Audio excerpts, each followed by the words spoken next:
বিষয়টা হলো, তোমরা তো আগে ফার্স্ট ইয়ারে ছিলা, তাই না? হুম। ফার্স্ট জি ইয়ারে স্যার। ছিলা, সেক্ষেত্রে কি ছিল যে একটা মাস শেষ হলে পারে আমি তোমাদেরকে সবাইকে আলাদা করে মেসেজ দিচ্ছিলাম যে এই তারিখের মধ্যে ফি দেওয়ার জন্য। তো এখন সিস্টেমটা আমি একটু চেঞ্জ করেছি, কারণ অনেকে তোমরা থাকো চুপ মেরে থাকো, হ্যাঁ, মানে ফি দেও, দিতে পারবা কি পারবা না সেটা তোমার ব্যাপার, সেটা সমস্যা না, কিন্তু মেসেজ দেওয়ার পরও মেসেজ সিন ঘাটতি করো না, মারে থাকে। ইত্যাদি ইত্যাদি সমস্যা। হ্যাঁ, তো আমি তো একটু এখন সব ব্যাচে একই কাজ করতেছি যে 12টা ক্লাস শেষ হবে এবং তোমাদের একটা নিশ্চয়ই একটা শিট দেওয়া হয়েছে, তাই না? ওখানে একটা বিষয় আমি বলেছি। এখানে মনে করো তোমার কত তারিখের মধ্যে ফি দেওয়ার কথা বলেছি? জানুয়ারির 10 তারিখ পর্যন্ত, তাই না? 10 তারিখ। ঠিক জি স্যার। জানুয়ারির 10 তারিখের শেষ হবে। 11 তারিখে আমি করব কি, সবাইকে গুগল ক্লাসরুম থেকে রিমুভ করে দিব, সবাইকে একদম জিরো করে দিব। এই যে গুগল ক্লাসরুম যতজন আছো সবাই জিরো হয়ে যাবে। এর ভিতরে তোমরা যারা নতুন জয়েন হয়েছো অথবা যারা দ্বিতীয় মাসের ফি দিয়েছো, তারা আমাকে অবশ্যই ইনবক্সে মেসেজ দিবা, আমি তোমাদেরকে আবার গুগল ক্লাসরুমের কোড দিব, তোমরা সেই কোডে যুক্ত হবা। এর উদ্দেশ্য হলো, আমার কষ্ট হচ্ছে, আমার সময় নষ্ট হচ্ছে, কিন্তু তোমাদেরকে একবার করে হলেও আমার সাথে যেন কন্ট্যাক্ট করতে হয়। বুঝতে পেরেছো? যাতে তোমরা চুপ মেরে থাকো না, আমি মেসেজ দিয়ে দিয়ে তোমাদেরকে পাই না। এখন তোমরা যাতে নিজ দায়িত্বে আমাকে মেসেজ দাও যে স্যার আমাকে এই কোডটা দেন। হুম। ফি দিতে যদি স্পেশাল কারো প্রবলেম থাকেই, তাহলে অবশ্যই দু একদিন এদিক ওদিক হতেই পারে যে স্যার আমি দু একদিন পরে দিব বা আগে দিব, এরকম করে আমাকে সেটা মেসেজে বলে দিবা, আমি অবশ্যই যুক্ত করে দিব। কিন্তু দেখা যাচ্ছে কয়েক মাস চলে যাচ্ছে, মেসেজ দিচ্ছি মেসেজ সিন করে না, আর আমি তো আগে রিমুভও করতাম না ফি এর জন্য। এতে কি কি হতো আমি বুঝতাম না, সে আসলে ক্লাস করছে কি করছে না। 2-3 মাস পরে দেখা যাচ্ছে সে নিজে লিভ নিয়ে চলে গেছে, মানে এতটুকু মানে কেয়ারলেস, এবং মানে কি বলবো, মানে ইন মানে কি বলবো, এটা ভাষায় আমি প্রকাশ করতে পারছি না, এই ব্যাপারটা আমার কাছে খুবই খারাপ লাগে। ঠিক আছে, তো এই জন্য আমি এই কাজটা করেছি, আশা করি তোমরা বুঝতে পেরেছো ঘটনাটা। হ্যাঁ, যে আমি 10 তারিখ হবে, না। আমি যারা ফি দিয়েছো তাদেরকেও রিমুভ করে দিব, যারা ফি দাওনি মানে আমি একদম জিরো করে দিব গুগল ক্লাসরুমে অন্তত দিয়ে। তোমরা আবার আমাকে যেভাবে তোমরা যুক্ত হয়েছো আমাকে ইনবক্সে মেসেজ দিবা যে স্যার কোডটা দেন, আমি এই মাসের ফি দিয়েছি বা ফি দিতে 2 একদিন দেরি হবে, স্যার আমাকে কোডটা দেন, আমি যুক্ত করে দিব। এটার আমি আবার সময় দিব হচ্ছে 2 থেকে 3 দিন গুগল ক্লাসরুমে যুক্ত হওয়ার জন্য। এবার 2 থেকে 3 দিনের মধ্যে যারা গুগল ক্লাসরুমে যুক্ত হবে না, তাহলে ধরে নিব যে তারা আর ক্লাস করতে ইন্টারেস্টেড না। তখন তাদেরকে আমি করব কি, আবার মেসেঞ্জার গ্রুপ থেকেও রিমুভ করে দিব। মানে তারা অন্তত আর ইন্টারেস্টেড না, কারণ অনেকে আবেগে খুব মানে আবেগে হয়তো ক্লাসে যুক্ত হয়েছো, কিন্তু আমার চাপ নিতে পারতেছো না, বা আমার যে হয়তো কথার যে ফোর্স, হ্যাঁ, আমি আবার একটু পড়াশোনা নিয়ে একটু বেশি সিরিয়াস, হ্যাঁ, তো মাঝে মাঝে একটু কড়া কথা বলে বসি। এতে হয়তো অনেকে সহ্য করতে পারে, অনেকে পারে না, সেটাও তোমাদের ব্যাপার। তবে আমি খুব বেশি মানে পড়াশোনার ব্যাপারে সিরিয়াস এবং কড়া কথা বললেও মানুষ হিসাবে অত খারাপ না, তবে আমাকে দেখে সবাই ভয় করে, আমার পরিবার থেকে শুরু করে সবাই বলা যায়। কারণ আমি আবার সোজা সাপটা জি কথা স্যার, বলি তো। এটাই দরকার। হ্যাঁ, আমি একটু সোজা সাপটা কথা বলি। আমার দ্বারা কারো ক্ষতি হয়নি, কিন্তু আমার ক্ষতি মোটামুটি, আমি 100% মানুষকে বিশ্বাস করেছি, 100% মানুষই আমার ক্ষতি করেছে, কিন্তু তাদের আমি ক্ষতি কখনোই করিনি, বা ক্ষতি করার পরেও তাদেরকে আমি কিছু বলিও না। কেউ যদি আমার 1 লাখ টাকা মেরে দিয়েছে, তো আমি কিছু বলি না, ওরাই আমার সামনে আসতে লজ্জা পায়। এটাই তার জন্য একটা শাস্তি। এটা আমি তাকে আর বলিও না, তার কাছে গিয়ে বকাও দিই না, মারিও না, ধরিও না। আমার অত তার পিছনে এত নড়াচড়া করার দরকার নেই, কারণ সে এমনি নিম্নমানের মানসিকতা আমার সাথে দেখিয়েছে। ঠিক আছে, তো সেই হিসাবে আমার কথা হলো যে তোমরা একটু অ্যাক্টিভ হবা, তোমাদের মনের কথা, তোমাদের সমস্যার কথা আমাকে জানাবা, অবশ্যই আমি সমস্যাটা শুনবো, কিন্তু ওই চুপ মেরে থাকবা, ঘাপটি মেরে থাকবা, তুমি ক্লাস করছো কি করছো না, কোনো কাজ দিলে করো না, বা টেস্ট নিলে পরে টেস্ট দিবা না, এরকম ইনঅ্যাক্টিভ কাউকে আমি গ্রুপে রাখবো না। এখন মানে রাখি না তো আগে থেকেও, কিন্তু এখন একদম প্রতি মাসেই রাখবো না, আগে তাও 2-1 মাস সময় দিতাম, কিন্তু এখন আর সেটাও রাখবো না। ঠিক আছে, এই। হুম। তো এটা আমি একটু বলে দিলাম, তোমরা একটু ভালো করে খেয়াল করো। আচ্ছা। স্যার, আমাদেরকে যদি 11 তারিখে রিমুভ করে দেন, হ্যাঁ, বলো বলো। তাহলে কি এর মাঝখানে আমাদের ক্লাস নেবেন আরো? আচ্ছা, একজন মিউট, তোমার রিপিট হচ্ছে কথাটা, আমি একদমই বুঝতে পারছি। উম, স্যার মিশু একে বলছে, মিউট স্যার করে প্লিজ রাখেন। একে অফ করে রাখেন, সামিয়া রহমানকে। হুম। সামিয়া কথা বলতেছো, কিন্তু তোমার কথাটা আবার আমার এখানে রিপিট হচ্ছে, বুঝলাম না কেন। আবার বলো। হুম। স্যার, 11 তারিখে যদি আমাদেরকে রিমুভ করে দেন, হ্যাঁ, তাহলে তো 3 দিন করে সময় দিবেন আপনি বলছেন। হ্যাঁ, এই 3 দিনের মাঝখানে কি আপনি ক্লাস নেবেন? হ্যাঁ, অবশ্যই ক্লাস চলমান থাকবে, আমি মেসেঞ্জার গ্রুপে লিঙ্ক শেয়ার করব, মেসেঞ্জার গ্রুপে লিঙ্ক শেয়ার করব। ঠিক আছে। হ্যাঁ, আর এর ভিতরে ওকে স্যার, দেখতে আ- স্যার আমার একটু ওই 10-11 তারিখের মতোই সময় লাগে, না তুমি সেটা কারণ বলে দিবে, আমাদের আমি এখানে তোমাকে আমরা যুক্ত করে সবাই দিব। থেকে একটু হ্যাঁ, সবাইকে লেট বেতন হ্যাঁ পাই। তুমি সেটা বলে দিবে, আমি যুক্ত করে দিব, অবশ্যই যুক্ত করব। আমি তো বললামই সেই কথাটা, যে যদি কারো দু একদিন এদিক ওদিক হয় তোমরা বলবো, আমি যুক্ত করে দিব। রিমুভ করার সাথে সাথে মেসেজ দিলেও আমি যুক্ত করে দিব, সেটা সমস্যা না। আমার একটু কষ্ট হোক, কিন্তু আমি তো কষ্ট করে মেসেজ সবাইকে দিই, তাই না? তাহলে ওই মেসেজটা না দিয়ে এখন আমি জি একটু অন্যভাবে দিতে যাচ্ছি, কারণ সবাইকে আমি মেসেজ দিতাম আগে ফার্স্ট ইয়ার, তো তোমরা দেখেছোই সবাইকে কি মেসেজ জি দিতাম স্যার। আলাদা করে। ওটা এখন আমি আর মেসেজ দিব জি না, স্যার। তোমরাই বরং আমাকে মেসেজ দিবা যে স্যার আমাকে কোডটা দেন, আমি যুক্ত হব। হ্যাঁ, এই সমস্যা আছে, বা আমি ফিটা দিয়েছি, বা ফিটা কয়েকদিন পরে দিব। এভাবে করে তোমরা আমাকে একটু জানালেই হবে। হ্যাঁ, এটা সমস্যা না, কিন্তু আমি চাচ্ছি তোমরা তোমাদের দিক থেকে মেসেজটা আসুক, এটা তোমরা একটু অ্যাক্টিভ হও। হ্যাঁ, জি স্যার, এই তো। স্যারের প্রতি অনুগত থাকতে হবে। হ্যাঁ, মানে স্যার আমাদের প্রতি অনুগত থাকে এরকম করে, তাহলে তো এটা একটা খারাপ বিষয়। না বললামই তো, আমি তো এতদিন দেখলাম, মানে অনেক পদ্ধতি জি স্যার। করলাম, কিন্তু কোনো পদ্ধতি আসলে আমি আহ, মানে কাজে লাগাতে পারিনি, এটা হচ্ছে একটা বড় সমস্যা। তো যাই হোক, আশা করি কিছু মনে করবে না, এটা একটু সিস্টেমে না নিয়ে আসলে তোমাদের জন্য এটা করা আর কি। হ্যাঁ, একটু অ্যাক্টিভ হবা। জি স্যার, ওকে। রিমুভ না করলে কখনোই প্রবলেম করবো না। হ্যাঁ হ্যাঁ, আচ্ছা। তো ঠিক আছে, আমরা তাহলে চলে যাবো। আজকে আমরা কমপক্ষে 4টা কবিতা পড়বো, ছোট ছোট। হ্যাঁ, আমরা মোটামুটি আগামী ক্লাসের মধ্যে আমাদের কবিতাগুলো শেষ করতে হবে, কারণ এতদিন আমরা কিছুটা পড়েছি, কিছুটা জেনেছি, এখন ওই তথ্যগুলোই আমাদেরকে কাজে লাগিয়ে পড়াটা করতে হবে। আচ্ছা, তাহলে আমরা পড়ছিলাম হচ্ছে উইলিয়াম ব্লেকের। আমরা ড্রামা কয়টা পড়েছি? প্রশ্ন দেখছো এবারে? প্রশ্ন দুইটা স্যার। প্রশ্ন দুইটা। দেখছো? দুইটা। জি স্যার, ব্রডে দুটো আসছে এবং শর্টে একটা। হ্যাঁ, তাহলে ওগুলো একটু খেয়াল করবা যে কি কি কোশ্চেনগুলো এসে গেছে। হুম। জি স্যার, একটা কোরাসের আসছে শুধু। আচ্ছা, তাহলে আজকে আমরা পড়বো দুটা কবিতা, একটা হচ্ছে দ্য ল্যাম আর একটা হচ্ছে দ্য টাইগার। ঠিক আছে? ল্যামটা হচ্ছে সাংস অফ ইনোসেন্সের মধ্যে। স্যার আমি গত ইনোসেন্স। ক্লাসের একটা প্রশ্ন করব। হ্যাঁ বলো। হুম। স্যার ওই গত ক্লাসের যে প্রশ্নটা দেখলাম ওটা মানে কবিতাটা পড়ে যা বুঝলাম ওটা হচ্ছে যে মানে আমাদেরকে আমরা যে পাপ কাজগুলাতে যুক্ত ওখান থেকে মানে এই সৃষ্টিকর্তার দিকে আমাদেরকে ডাকতেছে। হ্যাঁ তো হ্যাঁ ওইটা হচ্ছে যে গড, ওইটা হচ্ছে গডের কোনো বাণী না। যেমন ধরেন আমরা কোরআনে পড়তেছি বা হ্যাঁ, বাইবেলে আছে যে গড একটা বাণী দিচ্ছে, উনার উনার দিকে আমাদেরকে ডাকতেছে। এটা জাস্ট কবি হচ্ছে যে কবি উনার বলেছে, হয়ে হ্যাঁ, আমাদেরকে এটা ডাকতেছে। কবি বলছে, হ্যাঁ কবি বলছে ফির। আচ্ছা হ্যাঁ, আচ্ছা, ঠিক কবি আছে। নিজেকে প্রফিট থ্যাংক ইউ। বলছে না, যে প্রফিটের মতো আমার ক্ষমতা আছে, তাই না? অতএব মানে প্রফিট, জি স্যার, বুঝছি। গড তো আমাদেরকে সরাসরি আমাদের সাথে কথা বলেনি, গড কাছে কথা বলেছে কাদের সাথে? প্রফিটের মাধ্যম দিয়ে আমাদের সাথে যোগাযোগ, তাই না? হ্যাঁ। জি স্যার, তা ওটা একটু ওয়েস্ট উইন্ডের মতো, একমাত্র অ্যাডাম মানে এবং অর্ধেক ইভ, শক্তি তাই না? চাইছিল। একমাত্র অ্যাডাম এবং ইভ, এই দুজের সাথে আমরা যদি ধর্মীয় বিশ্বাসে বিশ্বাসী হই তাহলে ওনার সাথে সরাসরি যোগাযোগ ছিল, কিন্তু তার পরবর্তীতে তিনি সরাসরি মানুষের সাথে কথা বলেননি। মানুষের মধ্যে যারা প্রফিটিক, তাই তো, ক্ষমতা পেয়েছে তাদের মাধ্যম দিয়ে মানুষের সাথে তিনি যোগাযোগ করেছেন। এইটা, তা কবি বলতে যাচ্ছেন যে আমি একজন সিয়ার। সিয়ার মানে কি, ওই যে প্রফিট, তাই তো, বা প্রফিটের মতো ক্ষমতা বা গুণাগুলি পাওয়া। তো কবিও সেটাই বলতে যাচ্ছেন। হ্যাঁ হ্যাঁ, দেখো তোমরা সেকেন্ড ইয়ারে যখন পড়বা ক্রিটিসিজম, পয়েটদেরকে বা রাইটারদেরকে অনেক সময় সিয়ার বা প্রফেট বলা হচ্ছে, কারণ তারা এই ধরনের দৃষ্টিকোণ থেকেই মেনলি অনেক কিছু বুঝে, ভবিষ্যৎ বিবেচনা করে তারা অনেক কিছুই বলতে পারে। হুম। আচ্ছা, তো আর কিছু কথা আছে? স্যার এখানে কবি নিজেকে নিজেই প্রফেট দাবি করতেছে না? হ্যাঁ হ্যাঁ, বলতেছে না বার্ড আমি। হুম। এটাকে ধর্মীয় ওকে আঙ্গিকে স্যার। নিও না, তাই তো, ধর্মীয় দিক থেকে নিও না। ঠিক আছে তো?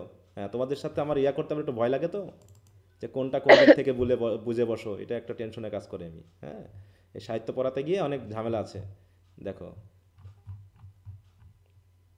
স্যার আরেকটা কথা হচ্ছে যে আমি যে বই কিনতে গেছি আমাকে না লালজিলালের বইটা দিয়ে দিছে, মানে আমি তো বুঝতাম না যে হচ্ছে যে কবিতাটা হচ্ছে যে ডক্টর সেনের নিতে কোনো হবে। স্যার সমস্যা এখানে নেই। ক্রিটিক্যাল অ্যাপ্রিসিয়েশন গুলো আপনার সাথে মিলে না, হ্যাঁ মানে মিলে না, কিন্তু একটু। ওই ঘুরে ফিরে একই কথা আসবে।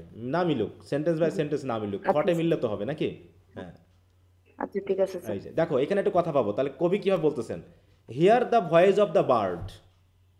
বার্ড মানে কি? কবি, তাই তো, কবির কথা শোনো। যে কবি কি করতে পারে? হু প্রেজেন্ট পাস্ট অ্যান্ড ফিউচার সিজ, যিনি কি করতে পারেন?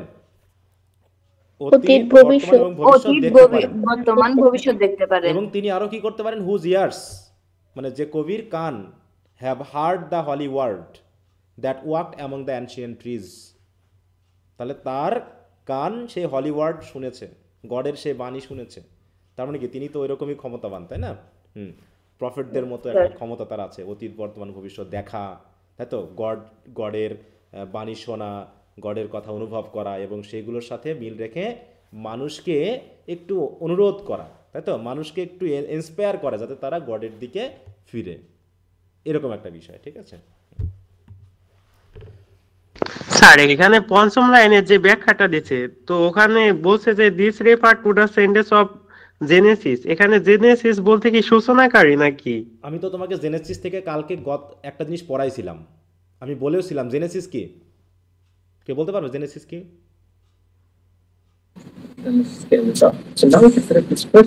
আমি তো তোমাকে জেনেসিস থেকে পড়ালাম কালকে, সৃষ্টির সম্পর্কে পড়ালাম না, বাইবেলের, ওই বাইবেলের যেটা সেটাই তো জেনেসিস। আমি তো সেটাই তোমাদেরকে সার্চ দিয়ে বোঝালাম যে জেনেসিস হচ্ছে বাইবেলের কি অংশ। হ্যাঁ, প্রথম যে চ্যাপ্টার, মানে বইটা বলছে বাইবেলে অনেক বুক আছে, বাইবেলের তো অনেকগুলো বই, তার ভিতরে জেনেসিস হচ্ছে প্রথমটা। দেখো জেনেসিস, দেখো ইন বাইবেল, বাইবেলে একটা দেখো বুকস ইন বাইবেল, তাই একটু যদি বলি আমরা, books in the old testament, একটু ভালো করে শুনবা যে আমি কি বলতে চাই, হ্যাঁ, তাহলে সমস্যাগুলো থাকবে না। দেখো লিস্ট যদি আমরা একটু দেখি, দেখো ওল্ড টেস্টামেন্টে কয়টা বই আছে টোটাল?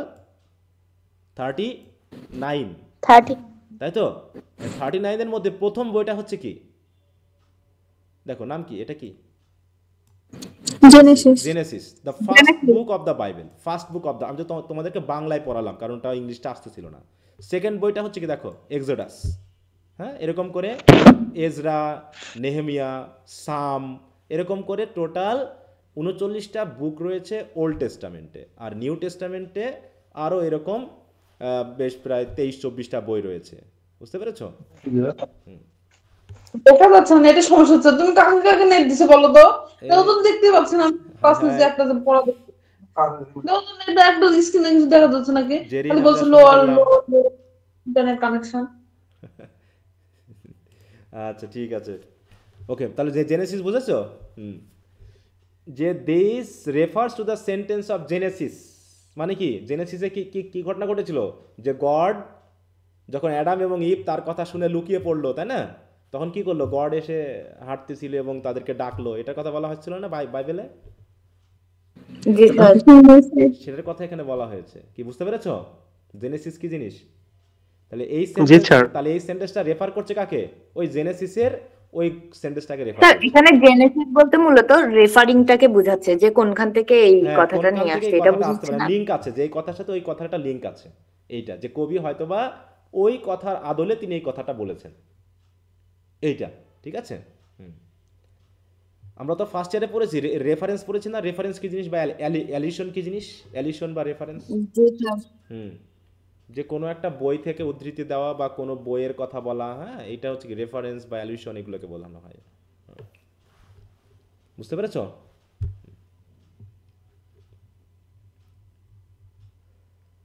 আচ্ছা, আর কারো কোনো কথা আছে? আচ্ছা, তো আমরা চলে স্যার মন অর্থ স্যার মর্নিং, ওন অর্থ কি স্যার? WORN। বলো। মন অর্থ তো স্যার মর্নিং বুঝিয়েছে, আর এর উপরের লাইনে ওন অর্থ কি বুঝিয়েছে? ওয়ার এর পাস্ট টেন্স ওন, ওয়ার বুঝো, WAR। স্যার ওখানে বলছে যে নাইট ইজ ওল্ড, মানে রাত স্বল্প।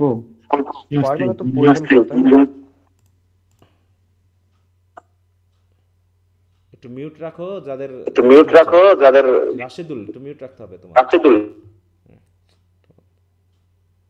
ওর্ন মানে কি? শেষ হয়ে যাওয়া। নাইট ইজ ওর্ন, ওর্ন মানে কি? তাহলে আমি বলতেছি ওয়্যার মানে পরিধান করা, তাই না? ওহো, একটাই মিনিং আছে, শুধু তুমি কি একটাই মিনিং আছে, শুধু তুমি কি একটা মিনিং আছে? এটাই তো তোমার নেটের সমস্যা।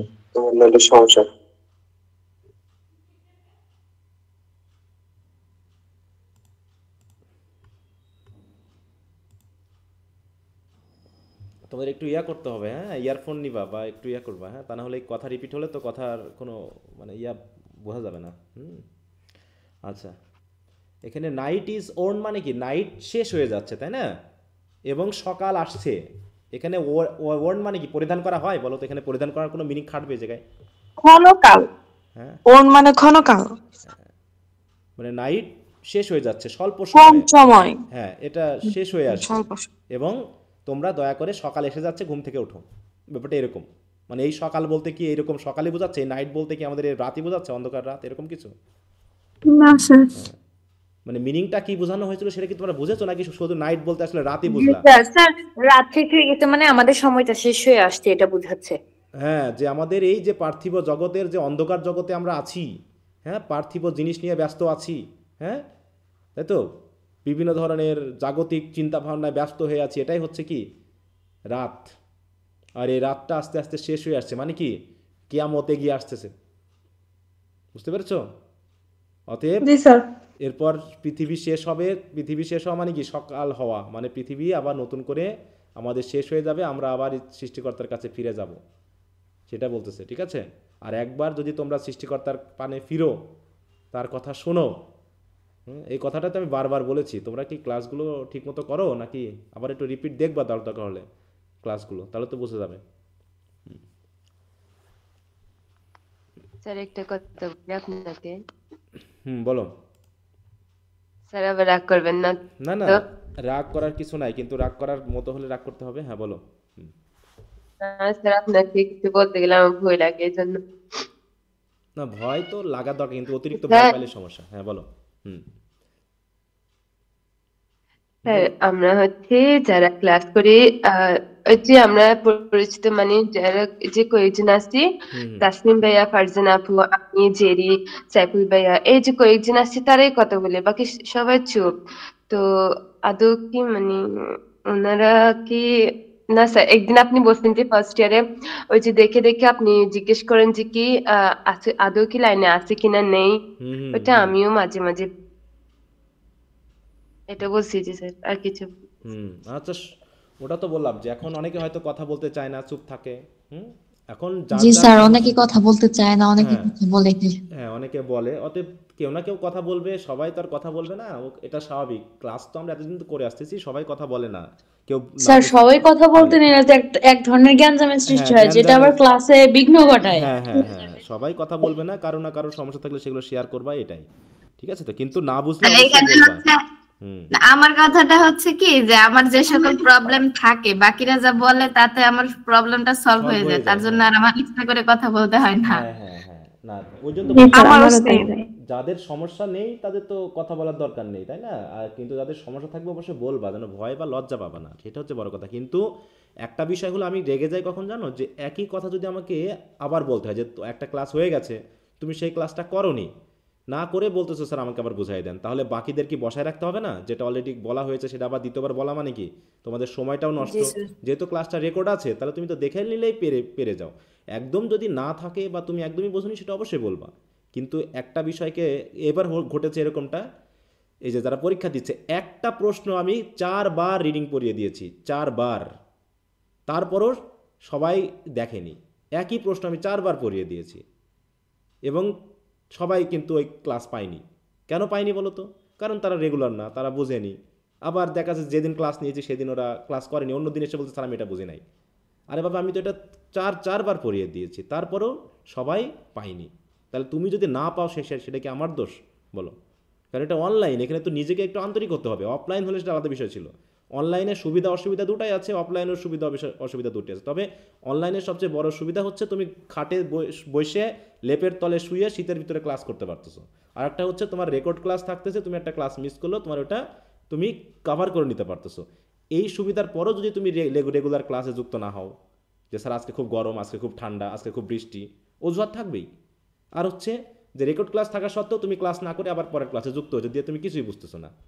এইগুলো হচ্ছে সমস্যা। তো সমস্যাগুলো উত্তরানোর জন্য নিজেই তোমাকে কাভার করতে হবে। যদি করো তাহলে দেখবা যে তোমার সমস্যা থাকতেছে না। কারণ এখন তুমি অনেক বড় হয়ে গেছো, অনার্সে পড়ো। এই অবস্থায় অন্যেরা তোমাকে খুব বেশি হেল্প করবে না, কোনো টিচারও তোমাকে অনেক বেশি হেল্প করবে না। তোমাকে হেল্প নিতে হবে। আমাদের পরিচয় কি বলো তো? কলেজে আমাদের পরিচয় কি? আমরা কি শিক্ষক না আমরা লেকচারার বলো তো? লেকচারার। হ্যাঁ, এইচএসসি পর্যন্ত টিচার বলা হয়ে থাকে, ঠিক আছে? অ্যাসিস্ট্যান্ট টিচার, তাই তো, তারপর সিনিয়র টিচার, এগুলো বলা হয়। আর আমাদের পদবিটাই হচ্ছে লেকচারার। আমরা কিন্তু শিক্ষকের মধ্যে না, মানে আমরা শিক্ষাক্ষেত্রে আছি কিন্তু আমাদের শিক্ষক বলা হয় না, আমাদের লেকচারার বলা হয়, তারপর হবে অ্যাসিস্ট্যান্ট প্রফেসর, তারপরে অ্যাসোসিয়েট প্রফেসর, এই কিছুদিন পর হয়তো আমাদের প্রমোশন হয়ে আমরা অ্যাসিস্ট্যান্ট প্রফেসর হব। তাহলে আমরা টিচারের ক্ষেত্রে টিচার শেখাই আর লেকচারাররা শেখায় না। এরা হচ্ছে তোমাকে কিছু দিক নির্দেশনা দিবে, বাকিটা তোমাকে পড়তে হবে। অনার্সে কি কাউকে পড়িয়ে দেওয়া যায় বলো তো? পুরো টেক্সট টুক্স এগুলো সব পড়ানো সম্ভব একজন মানুষের? না স্যার, এরা তোমাকে পথ ধরিয়ে দিবে। হ্যাঁ, তোমাকে একটা পথ ধরিয়ে দিবে, তোমাকে স্টাডি করতে হবে। অনার্স তুমি পড়তেছো, অনার্স মানে কি? তুমি একটা সম্মান অর্জন করছো। মানে যখন তুমি বলবে যে ইংরেজিতে অনার্স, তখন তোমাকে সবাই সম্মান জানাবে, হ্যাঁ, কুর্নিশ করবে যে তুমি এই বিষয়ে যথেষ্ট পারদর্শী। কিন্তু আমরা কি তাই করি বলো? হাতের লেখায় ঠিক নাই, কি খুশি যা খুশি তাই লিখতেছে। এদেরকে অনার্স কেমন করে দিবে মানুষ? অনার্স নাম দেওয়া হয়েছে, বুঝতে পেরেছো? নামটা কি? অনার্স। অনার্স মানে হচ্ছে সম্মান, মানে তুমি একটা বিষয়ে এমন স্টাডি করেছো যে লোকে তোমাকে দেখলে সালাম করবে, এইটা। আর মাস্টার্স মানে কি? তুমি সেই বিষয়ে সর্বোচ্চ পারদর্শী, দক্ষ, তোমাকে কেউ ওখানে মানে টলাতে পারবে না, আর কেউ তোমাকে প্রশ্নগুলো তুমি ছটাশট উত্তর দিয়ে দিবা, এরকম হচ্ছে মাস্টার্স বলা হয়। মানে তুমি দক্ষ, সর্বোচ্চ লেভেলের দক্ষ। কিন্তু আমাদের দেশে কি এই জাতীয় বিশ্ববিদ্যালয়ে যারা পড়তেছে তাদের ক্ষেত্রে এরকমটা হচ্ছে বলো? হ্যাঁ, না স্যার। তো এইগুলো একটু খেয়াল করবা। আচ্ছা, তো ঠিক আছে, আমরা একটু পড়া শুরু করি। তো দেখো এখানে কি বলা হচ্ছে, আমরা পড়বো হচ্ছে ল্যাম অ্যান্ড টাইগার। ল্যাম কি বলো? ভেড়া। জিসাস ক্রিস্ট। Jesus Christ. ওটা পরে, আপাতত বুঝবো যে আমরা এটা ল্যামই বুঝবো। এই ক্ষেত্রে ল্যাম হচ্ছে ভেড়াই। উচ্চারণটা কি কি বলবো আমি এটার? ল্যাম্প। ল্যাম্প। দেখো তো প্রোনাউন্সিয়েশন কেমন হবে? স্যার বি উচ্চারণটা হবে না। হ্যাঁ, উচ্চারণ হবে কি? এলে সরি লয়ে জফলা আকার ম, তাই তো? ল্যাম্প। জি স্যার। এই তো ঠিক তো? জি স্যার। এটা বারবার বন্ধ হয়ে যায় কেন? কি জিনিস? স্যার আমি আপনার ভিডিও দেখতে পাচ্ছি না। স্যার ভিডিওটা বারবার বন্ধ হয়ে যাইতেছে। তোমার মনে হয় নেটওয়ার্কের সমস্যা। তোমাদের নিজের সমস্যা হয়তো, আমার তো কোনো হচ্ছে না, আমি চলতেছে। এটা নেটওয়ার্কের সমস্যা হয়তো। আমি যখন এই যে স্ক্রিনটা চেঞ্জ করছি তখন হয়তো তোমার নেটওয়ার্কটা নিতে পারতেছে না, এইজন্য একটু সমস্যাটা হচ্ছে মনে হয়। ঠিক আছে তো? জি স্যার, জি স্যার। হ্যাঁ, কারণ সবার যদি সমস্যা হয় তাহলে আমার এখানে সমস্যা হবে। দেখো এই জায়গায় কি হচ্ছে? ল্যাম, এলএম, বয়ের উচ্চারণ আছে এখানে বলো তো? আছে এখানে? না স্যার, না স্যার। এখানে ল্যাম বলা, বয়ের কোনো উচ্চারণ এখানে নাই। হ্যাঁ, জি স্যার। এখন দেখেন। ওহো রাশেদুল, তুমি একটু মিউট রাখো। তোমার ইয়ারফোন ইউজ করবা না হয় একটু মিউট রাখতে হবে।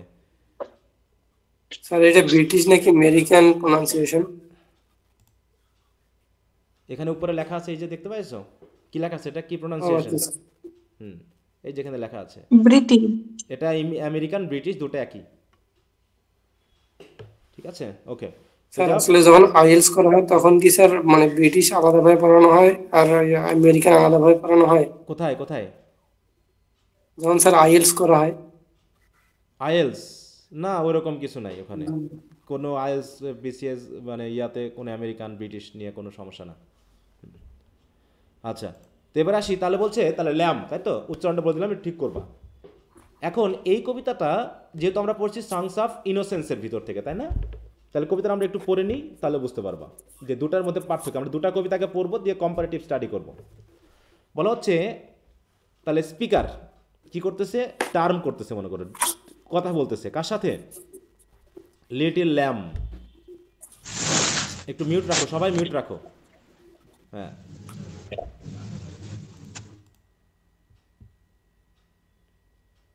বলতেছে little lamb who made thee, মানে কি? কে তোমাকে তৈরি করেছে? ডাজ দাও নো হু মেড দি? তুমি কি জানো তোমাকে কে তৈরি করেছে? তাহলে এখানে একজন একটা ভেড়াকে বা একটা মানে কি বলবো অবোধ প্রাণীকে কিছু প্রশ্ন করছে যে তোমাকে কে তৈরি করেছে বলো দেখি। কে তোমাকে give thee life, bid thee feed, কে তোমাকে জীবন দিয়েছে, কে তোমাকে খাবার দিয়েছে, by the stream and over the mead, stream মানে হচ্ছে ঝর্ণা, তাই তো, বা নদী বা খাল বা নালা এরকম। যে নদীর পাশে, যে নালার পাশে, যে খালের পাশে ঘাস জন্মে, যে ঘাস চড়ে চড়ে একটা ভেড়া খেয়ে বেড়ায়, তাই বলছে by the stream and over the mead. Mead হচ্ছে মিডোর সংক্ষিপ্ত রূপ। মিডো মানে কি? চারণভূমি, তাই তো। মিডো মানে হচ্ছে চারণভূমি বা চরার জায়গা। হ্যাঁ,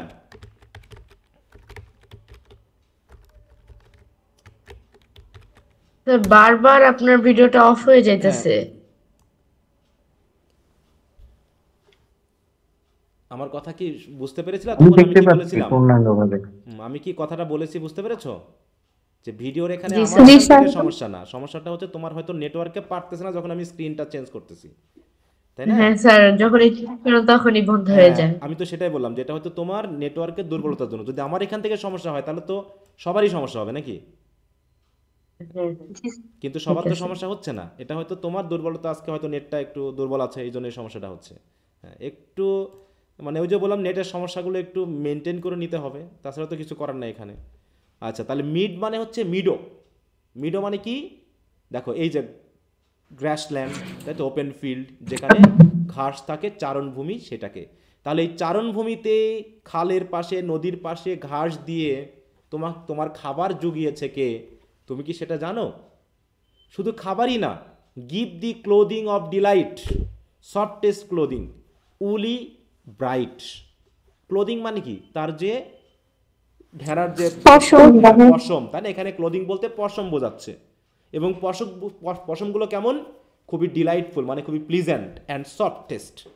তা আমরা জানি যে ভেড়ার লোম হচ্ছে খুবই নরম, তাই না? যা দিয়ে আমরা জানি যে তৈরি করা হয়, আমাদের ওয়ার্ম ক্লথ তৈরি করা হয়, জাম্পার তৈরি করা হয়, তাই না? এবং উলি এবং ব্রাইট, কারণ সাদা কালারের হয় এবং উজ্জ্বল সাদা হয়, তাই না? হোয়াইট। আরে তোমাদের নিয়ে তো খুব বিপদ দেখছি গো, একটু মিউট রাখতে হবে। হ্যাঁ, এতে তোমাদেরই সমস্যা হবে পরে, যখন রেকর্ড ক্লাস দেখতে থাকবা বিপদে পড়ে যাবা। কি ধরনের? দেখো, এই যে মনে করো একটা সুন্দর ল্যাম্প, তাই তো। এখন এই ল্যামের যে লোম দেখতে পাচ্ছ না, এটা কি খুব দেখতে সুন্দর না? এখানে ডিলাইটফুল মানে হচ্ছে চার্মিং, তাই তো, এবং সফটেস্ট, উলের মতো, তুলার মতো, এবং সাথে হচ্ছে ব্রাইট, কি সুন্দর উজ্জ্বল কালার। হ্যাঁ, তো এই যে ক্লোদিং তোমাকে কে পরালো? কে তোমাকে এই পশম বলি, লোম বলি, আর যাই বলি না কেন, এটা তোমাকে কে দিল? তুমি জানো? গিভ দিস সাসা টেন্ডার ভয়েস, আর তুমি যখন ডাকো ম্যা করে, তাই না? তাহলে এই যে একটা সুন্দর ভয়েস, এটাই বা তোমাকে কে দিল? মেকিং অল দ্য ভেলস রিজয়েস, যে টেন্ডার ভয়েসের ডাকে পুরো ভেল বা পুরো উপত্যকা কি হয়ে যায়?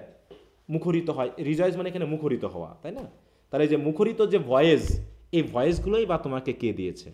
তুমি কি জানো? এটা একটা গান, মনে করো, সং যেহেতু, তাই না? তা সঙের মতো করে দেখো রিপিটেশন আছে। হ্যাঁ, রিপিটেশন আছে। তাই বলছে little lamb who made thee, dost thou know who made thee? Little lamb I will tell thee, little lamb I will tell thee. তুমি তো জানো না, আমি তোমাকে বলছি কে তোমাকে বানিয়েছে। আচ্ছা, এইটুকু কি বোঝা গেল? এমনি মানে সাধারণ মিনিং যেটা, সেটা বুঝতে পেরেছো কিনা? জি স্যার, খুব ইজি। এবার বলতেছি, আমি যেহেতু তোমাকে বলছি, তাহলে দেখো বলছে কি হি ইজ কল্ড বাই দাই নেম। এবার হচ্ছে আসো, যেটা বলছিল ল্যাম্ব মানে জিসাস ক্রাইস্ট, বলছে যে তোমাকে বানিয়েছে তার নামও কিন্তু তোমার নামেই। ফর হি কলস হিমসেলফ আ ল্যাম্ব, কারণ তিনি নিজেকেও ল্যাম্ব বলে থাকেন। কেন ল্যাম্ব বলে আমি মনে প্রথম ক্লাসে বলেছিলাম, তাই না? যে তিনি কি করেছিলেন? হ্যাঁ, ঠিক বলতে স্যাক্রিফাইস হয়েছেন, এই জন্য তাকে ল্যাম্ব বলা হয়ে থাকে। এছাড়াও স্যাক্রিফাইস শুধু হওয়া দিয়ে না, বলেছে ভেড়ার যখন লোম কাটা হয় তখন ভেড়া কিন্তু চুপ থাকে, মানে সে কোনো প্রতিবাদ করে না, ঠিক ওইরকম নম্র ভদ্র। হ্যাঁ, তো সেই খাতিরে জিসাস ক্রাইস্টকে যখন ক্রুসিফাইড করা হয়েছিল খ্রিস্টান রিলিজিয়ন মতে, তখন কিন্তু তিনি কারো প্রতি অভিশাপও দেননি, কারো প্রতি প্রতিবাদও করেননি। হ্যাঁ, তো সে কারণে বলা হচ্ছে যে তিনি নিজেকেও ল্যাম্ব বলেই ডাকেন। তাহলে জিসাস ক্রাইস্ট নিজেকে তিনি ল্যাম্বও বলেছেন, শেফার্ডও বলেছেন। শেফার্ড বলেছেন এই খাতিরে যে তিনি মানুষকে সঠিক পথ পরিচালনা করেন, এই জন্য এই হিসাবে তিনি একজন শেফার্ড। আর ল্যাম্ব হিসাবে তিনি একজন স্যাক্রিফাইসের বস্তু, পিওর একটা স্যাক্রিফাইসের বস্তু, যেটা গডের উদ্দেশ্যে স্যাক্রিফাইস করা যায়। তো সেই হিসাবে বলছে কি হি ইজ কল্ড বাই দাই নেম, ফর হি কলস হিমসেলফ আ ল্যাম, কারণ তিনি নিজেই নিজেকে ল্যাম বলেছেন। দেখো এইখানে হিমসেলফের এইচটা বড় হাতের কেন? এখানে আচ্ছা যাও, বলা হচ্ছে যে আমরা বিশেষ করে ধর্মীয়, তাই তো, সেটা হচ্ছে আমাদের দেখা যাচ্ছে আল্লাহ বা গড, এই যে নামগুলো, তাই তো, ধর্মীয় ব্যক্তিত্বদেরকে আমাদেরকে সম্মান প্রদর্শনের উদ্দেশ্যে তাদের প্রোনাউনগুলোকে আমরা মেনলি বড় হাতের দিয়ে লিখি। আর যে গড দেবতা বোঝাবে সেগুলো আমরা জিটা ছোট হাতের লিখি। অতএব যেখানে আমরা গড লিখব একক গড হিসাবে, তাই তো, ঈশ্বরকে বোঝাতে সেই গড হবে জিটা বড় হাতের, আর যেগুলো দেবতাকে বোঝাতে গড ইউজ করা হবে সেগুলো জি হবে ছোট হাতের। এটা একটু খেয়াল রাখো, ঠিক আছে? কারণ এগুলো পরীক্ষাতে তোমরা অহরহ ভুল করতেছো এই জিনিসগুলো। আচ্ছা, তাই বলছি, দেখো তাহলে হ্যাঁ বলো। আচ্ছা, ওই যে বাংলা লেখার সময় যখন বিশেষ ব্যক্তিত্বের সর্বনামটা লিখি যে তার, বিন্দু দেই, এটা কি ঠিক স্যার?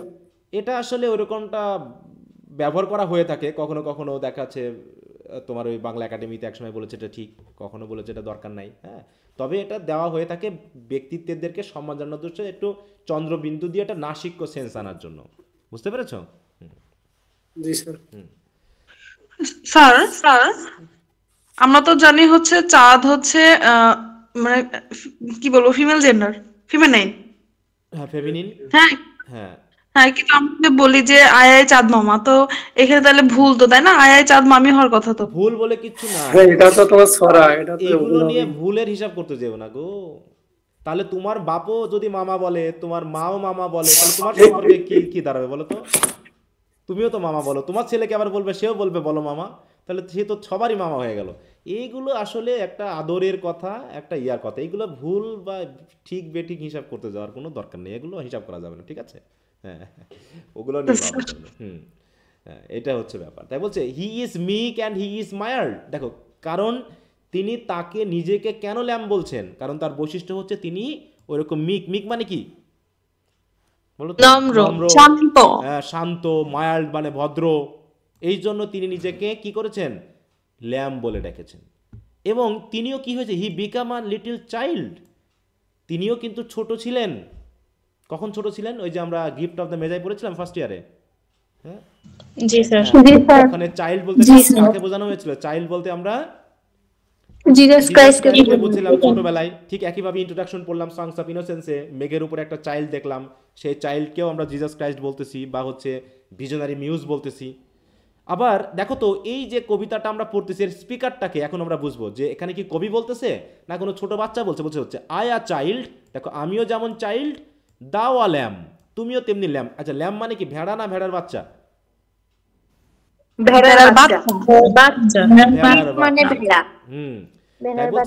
তাই বলছে আই আ চাইল্ড, তাহলে তিনিও কিন্তু চাইল্ড ছিলেন। বলছে he became a little child, I a child, thou a lamb, we are called by his name. তাহলে অটোমেটিক তোমার আমার এবং তার সাথে কি একটা লিঙ্ক হয়ে গেল না? অতএব আমরা সবাই কিন্তু তার নামেই পরিচিত। কারণ চাইল্ড বলতে আমরা জিসাস ক্রাইস্টকেও বুঝেছি, ল্যাম বলতেও আমরা জিসাস ক্রাইস্টকে বুঝেছি। অতএব আমরা সবাই কিন্তু তার নামেই পরিচিত, we are called by his name. তাহলে এই ল্যামকে কে বানিয়েছে বা আমাকে কে বানিয়েছে? গড বানিয়েছে, তাই তো? যাকে আমরা জিসাস ক্রাইস্ট বা চাইল্ড বলে আমরা টার্ম করছি, ল্যাম বলে টার্ম করছি। সুতরাং লিটিল ল্যাম গড ব্লেস দি, লিটিল ল্যাম গড ব্লেস দি। অতএব তোমাকে আশীর্বাদ করুক সৃষ্টিকর্তা, এরকম একটা প্রার্থনামূলক একটা গান। তার মানে কি এখানে কি কোনো আমরা খারাপ কিছুর ইঙ্গিত পেলাম? এই ইনোসেন্সের কোনো খারাপ কিছুকে আমাদের পবিত্র, ভালো, তাই না, সফট, মাইল্ডনেস, মিকনেস এবং মানে কি বলবো ধর্মীয় একটা পবিত্র অনুভূতি আমরা কিন্তু এখানে পেয়েছি। এখানে কোনো শক্ত, সামর্থ্য, কাঠিন্য এমন কিছু নেই। সব কিছুর মধ্যে কেমন নরম, তাই তো, একটা ভদ্রতা, একটা নমনীয়তা, একটা কমনীয়তা, এরকম একটা সেন্স আমরা কিন্তু এখানে পেলাম। এবং এখানে আমরা লিটল চাইল্ড পেলাম, যে স্পিকার সেও চাইল্ড, ল্যাম্পটাও চাইল্ড। আবার তিনি বললেন কি, যে স্পিকার সে বলছে কি, যে যিনি আমাদের তৈরি করেছেন তিনিও কিন্তু আমাদের মতো একসময় ছিলেন। ঠিক আছে? দেখো বিকেম, এখানে কিন্তু টেন্সটা কোন টেন্স ইউজ করা হয়েছে? পাস্ট টেন্স, যে তিনিও হয়েছিলেন চাইল্ড। হ্যাঁ, তিনিও চাইল্ড হয়েছিলেন। মানে ক্রিশ্চিয়ানিটিতে তো বিশ্বাস করা হয় যে ট্রিনিটিতে বিশ্বাস করা হয়, তাই না? ট্রিনিটি শব্দটা কিন্তু একটু খেয়াল রাখো, এটা সবাই বুঝি তো আমরা। হ্যাঁ, ট্রিনিটি বিষয়টা ট্রিনিটি বোঝো? জি স্যার, বলছিলেন আপনি। হ্যাঁ স্যার একবার সংক্ষেপে বুঝাই দিলে ভালো হতো। ট্রিনিটি, তাই তো? ক্রিশ্চিয়ান রিলিজিয়নে ট্রিনিটি আসলে কি? হ্যাঁ, তিনটা সত্তা দিয়ে একজনকেই বোঝায় হ্যাঁ আর কি। বোঝানো। এই দেখো, প্রথমে আমরা গতদিন যেটা পড়লাম, ওই যে জেনেসিস থেকে সৃষ্টিকর্তাকে দেখানো হলো না যে তিনি জলের উপরে ভাসতেছিলেন, তার আত্মা, তাহলে তিনি একটা স্পিরিট, তাই না? তাহলে গড হচ্ছেন জি স্যার। একটা স্পিরিট ছিলেন, তার মানে। এবং তিনি যখন আমাদের নাকের ভিতরে ফু দিলেন, তখন আমাদের ভিতরে কি ঢুকিয়ে দিলেন এই ফু দেওয়ার মাধ্যমে? যে অ্যাডামকে যখন তিনি প্রাণবায়ু, হ্যাঁ, তাহলে একটা প্রাণবায়ু মানে হলি স্পিরিট, তাই তো? আত্মা ঢুকিয়ে দিলেন, তাহলে সেই হিসাবে তিনি হচ্ছেন holy spirit, God the holy spirit. তারপরে যেহেতু তিনি পুরো মহাবিশ্বের স্রষ্টা, একটু মিউট রাখো, তিনি হচ্ছেন পুরো মহাবিশ্বের স্রষ্টা, সেই হিসাবে তিনি হচ্ছেন ফাদার, তিনি হচ্ছেন সকলের পিতা। পিতা মানে এখানে আমরা ওই জাগতিক পিতার কথা বলতেছি না, একজন পালক হিসাবে, একজন সৃষ্টিকর্তা হিসাবে আমরা তাকে ফাদার বলছি। যেমন আমরা কোনো কিছুর ফাদার বলতে, হ্যাঁ, যে পোয়েট্রির ফাদারকে, বাংলাদেশের ফাদারকে, ইন্ডিয়ার ফাদারকে, এরকম বলি না, ওই হিসাবে ফাদার। তাহলে গড দ্য ফাদার এবং গড দ্য সান। এই সান বলতে আবার কি বোঝানো হচ্ছে? যে ক্রিশ্চিয়ানিটিতে বিশ্বাস করা হয় যে জিসাস ক্রাইস্টের জন্মটা পবিত্র রূপে হয়েছিল, মানুষের কোনো ইন্টারকোর্সের মাধ্যমে না। তো সেই হিসাবে সৃষ্টিকর্তা পবিত্র আত্মাই তিনি কি করেছিলেন? মানুষের বেশে পৃথিবীতে এসেছিলেন মানুষের মুক্তির জন্য। হ্যাঁ, এরকম একটা থিওরি আছে যেটা হচ্ছে ক্রিশ্চিয়ানিটিতে বিশ্বাস করা হয়। তো সেই হিসাবে এক গডেরই তিনটা রূপ। তিনিই হলি স্পিরিট যেটা ভাসতেছিল পানির উপরে, তিনিই ফাদার, তিনিই হচ্ছেন সান। তো সুতরাং god the father, god the sun, god the holy spirit, এই তিনটার সমন্বয়ে বলা হচ্ছে কি? ট্রিনিটি, মানে তৃতীয়বাদ। এটা বলে তৃতীয়বাদ, মানে তিন সত্তার একজন বিষয়কে, ঠিক আছে? এই তা দেখো, the Trinity is a Christian doctrine that states that God exist as three divine persons, কি হিসাবে? Father, Son and Holy Spirit. The Trinity doctrine is based on the idea that this three persons are distinct but share the same essence and substance. তাহলে তিনটাকে আমরা আলাদা করে দেখতে পারি, কিন্তু আসলে তারা সৃষ্ট বা তাদের বৈশিষ্ট্য, তাদের উপাদানের মধ্যে একতা রয়েছে, মিল রয়েছে।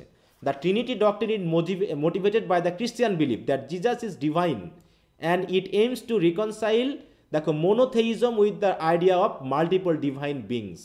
তাহলে মনোথেইজম আর মাল্টিথেইজম, এটার মধ্যে পার্থক্য কি? মনোথেইজম মানে হচ্ছে যারা এক ঈশ্বরবাদে বিশ্বাসী, এক ঈশ্বরে বিশ্বাসী, এরকম যে ধর্মীয়গুলো আছে সেগুলো হচ্ছে মনোথেইজম। আর যারা হচ্ছে পলিথেইজম বলা হয়, যেগুলো হচ্ছে বিভিন্ন গডে যে বিশ্বাসী, যেমন হচ্ছে হিন্দুইজম, তারপর হচ্ছে তোমার হচ্ছে প্যাগানিজম, হ্যাঁ, এগুলোতে যে অনেক গডে যে বিশ্বাস করতো, এগুলো হচ্ছে পলিথেইজম বলা হয়, ঠিক আছে? তো আশা করি বুঝতে পারছো, এই কথাগুলো যেহেতু আসবে তাই আমি একটু বলে দিলাম, একটু খেয়াল রেখো। আচ্ছা, তো এই হচ্ছে আমাদের কবিতাটি। এখন আমরা আগে একটু এটা পড়ে আসি, মানে টাইগারটা, তারপরে এসে পড়লে পারে আমাদের এইখানে যেহেতু কিছু কিছু রেফারেন্স চলে আসতে পারে, আমরা একটু দেখব। হ্যাঁ, দেখো এই যে টাইগারের রেফারেন্স কিন্তু এখানে চলে এসেছে, অতএব এটা না পড়লে ওটা আবার বুঝতে অসুবিধা হবে। তাই তোমরা চলে যাও হচ্ছে টাইগারে। হ্যাঁ, এই যে টাইগার, দেখো তোমাদের কত নম্বর পেজে আছে? এটা 123। এটা হচ্ছে সানস অফ এক্সপেরিয়েন্সে। স্যার। হ্যাঁ বলো। স্যার এখানে টাইগারের স্পেলিংটা একটু ডিফারেন্ট। হ্যাঁ, এইটা খেয়াল রেখো, টাইগারের বানানটা, এটা পরীক্ষায় আসে, বুঝতে পারছো? স্যার এইটা তো রিডিং স্কিলে আছিল ফার্স্ট ইয়ারে।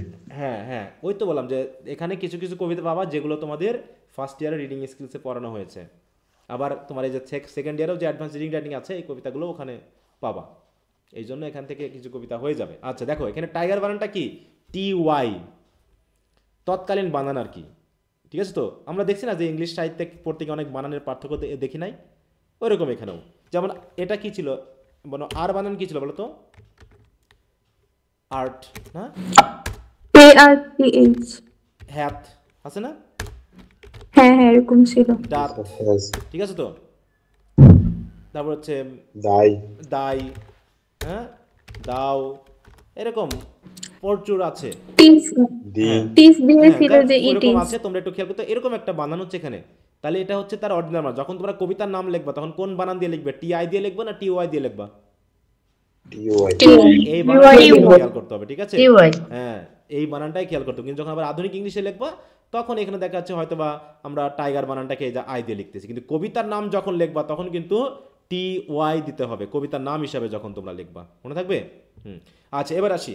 তাহলে ল্যাম্পকে বলা হলো যে তোমাকে কে তৈরি করেছে, তাহলে নিশ্চয়ই সৃষ্টিকর্তা তৈরি করেছে, ওখানে শেষে বলাই হলো। এবার তাহলে টাইগার কে তৈরি করলো? বলছে টাইগার দেখো ওখানে ছিল কি তোমার ল্যামের চেহারা কেমন ছিল, লোম ছিল সফটেস্ট, তাই না, ব্রাইট, উলি, এরকম কিছু। কিন্তু টাইগারের ক্ষেত্রে কেমন হবে দেখো, আমরা একটু টাইগারের একটা ইমেজ নিয়ে আসি।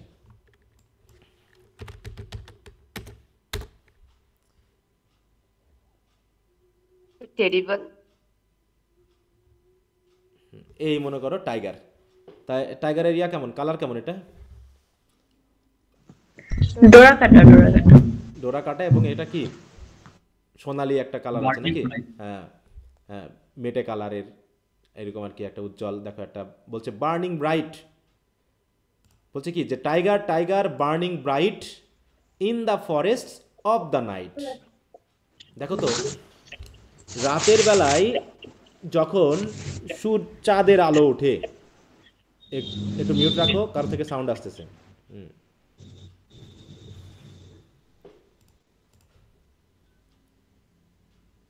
সবাই মিউট রাখবা, ঠিক আছে?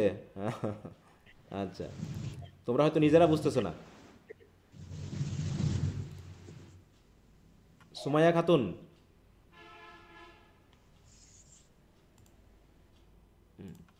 বলছে দেখো tiger burning bright in the forest of the night. তাহলে বার্নিং ব্রাইট কখন লাগে? দিনের বেলায়, রাতের বেলায়, রাতের জঙ্গলে যখন ঘুরে বেড়াই, জঙ্গল চারিদিকে অন্ধকার, হ্যাঁ, আর ওদিকে দুই চোখ জল করে না, বিড়ালের চোখ দেখছো রাতের বেলায় জলে কেমন? জি স্যার, কি থাকে চোখে এটা জানো? একটা উপাদান থাকে, নাম জানো এটার? না স্যার। টেপেটাম বলা হয়, টেপেটাম নামক একটা উপাদান থাকে তাদের চোখে, যেটা রাতের বেলায় তাদের দেখতে সাহায্য করে, কারণ এটা হচ্ছে নিশাচর প্রাণী। তাই বলতেছে যেহেতু বাঘ দিনের বেলায় চলাচল করে না, রাতের বেলায় চলাচল করে, তাই বলছে যে in the forest of the night, মানে রাতের ফরেস্টে তুমি উজ্জ্বল, তাই তো, বার্নিং ব্রাইট। এবার বলতেছে তাহলে ভালো তো, কিন্তু প্রশ্ন হলো এটা, what immortal hand or eye could frame thy fearful সিমেট্রাই। দেখো উচ্চারণ কিন্তু সিমেট্রি, কিন্তু উচ্চারণ করতে হচ্ছে সিমেট্রাই। কারণটা কি? আয়ের উচ্চারণ কি আই না? তাহলে আমাকে রাইম মিলাতে হলে কি করতে হবে? সিমেট্রাই বলতে হবে। ফ্রেম মানে কি? গঠন করা। হ্যাঁ, তাহলে ল্যাম্পকে না হয় তৈরি করা গেল, ল্যাম্প তো নরম ভদ্র হিংস্র না, কিন্তু তাহলে এই টাইগারটা কে তৈরি করলো? কোন ইমর্টাল হ্যান্ড যার কোনো ভয় নেই? কোন ইমর্টাল আই যে নিজের চোখ দিয়ে দেখে আমাদের বইয়ে টাইগারের আবার আই দিয়ে দেওয়া আছে, মানে হচ্ছে যে রামজিলালের বইয়ে টাইগারের আই দেওয়া, কিন্তু ওয়াই দিয়ে করবা, এটা হলো বড় কথা, ঠিক আছে তো? কারণ পরীক্ষাতেও এটা আসে যে বানানটা কি, বুঝতে পেরেছো?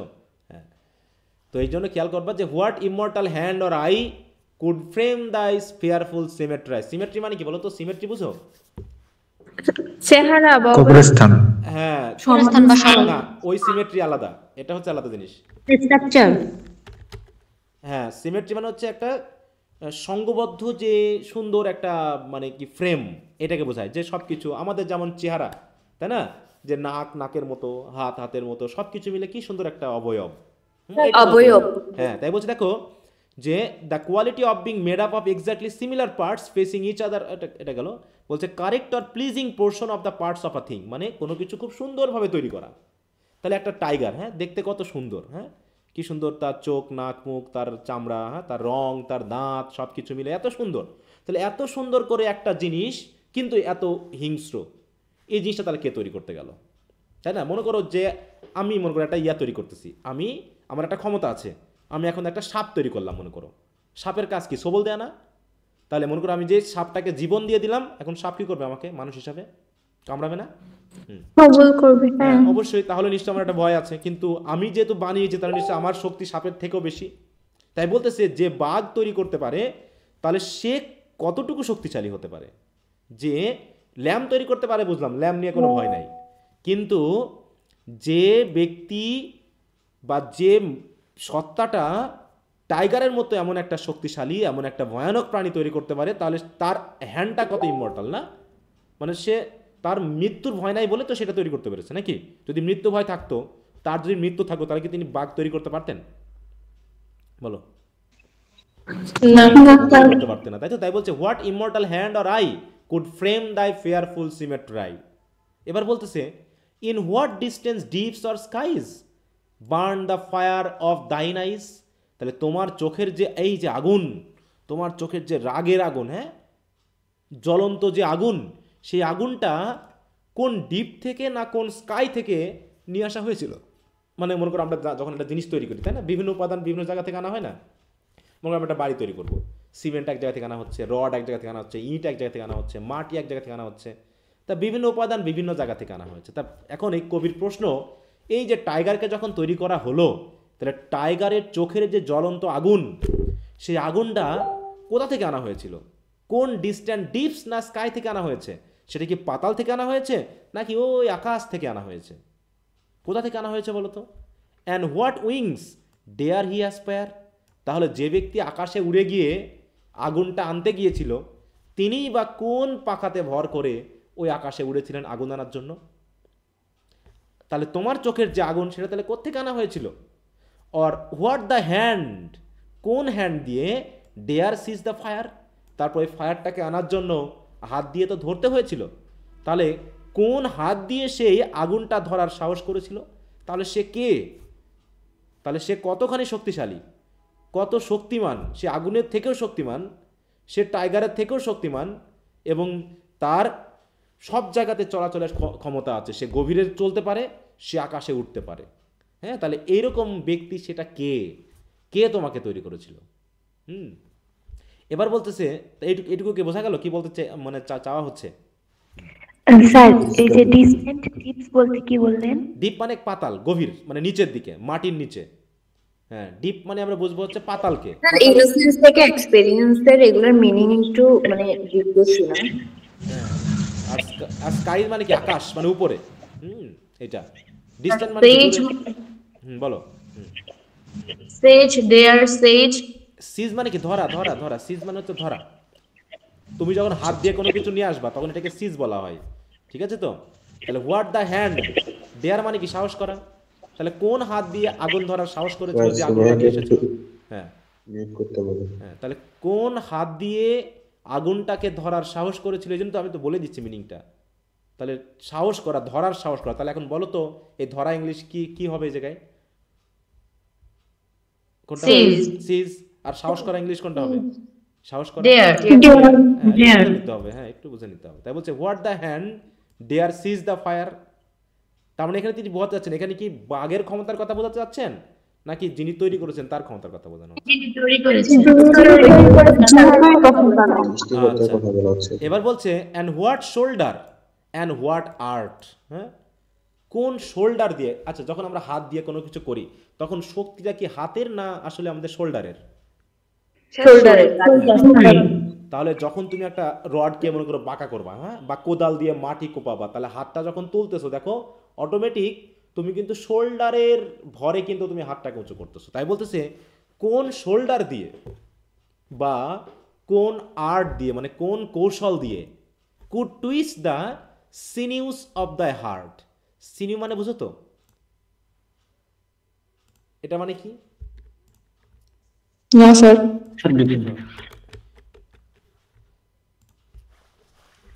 দেখো, সিনিউ মানে হচ্ছে যে আমাদের যেমন আমরা যে হাত পা নড়াই, তাই তো, বা আঙ্গুল বলি আমরা, মুখ বলি না কেন, এক ধরনের যেটাকে বলে লিগামেন্ট বলা হয়, তাই না? টেন্ডন বা লিগামেন্ট মানে এক ধরনের ফিতার মতো বা একটা সুতার মতো জিনিস আমাদেরকে কি করতেছে? এই কাজগুলো করতে সাহায্য করতেছে।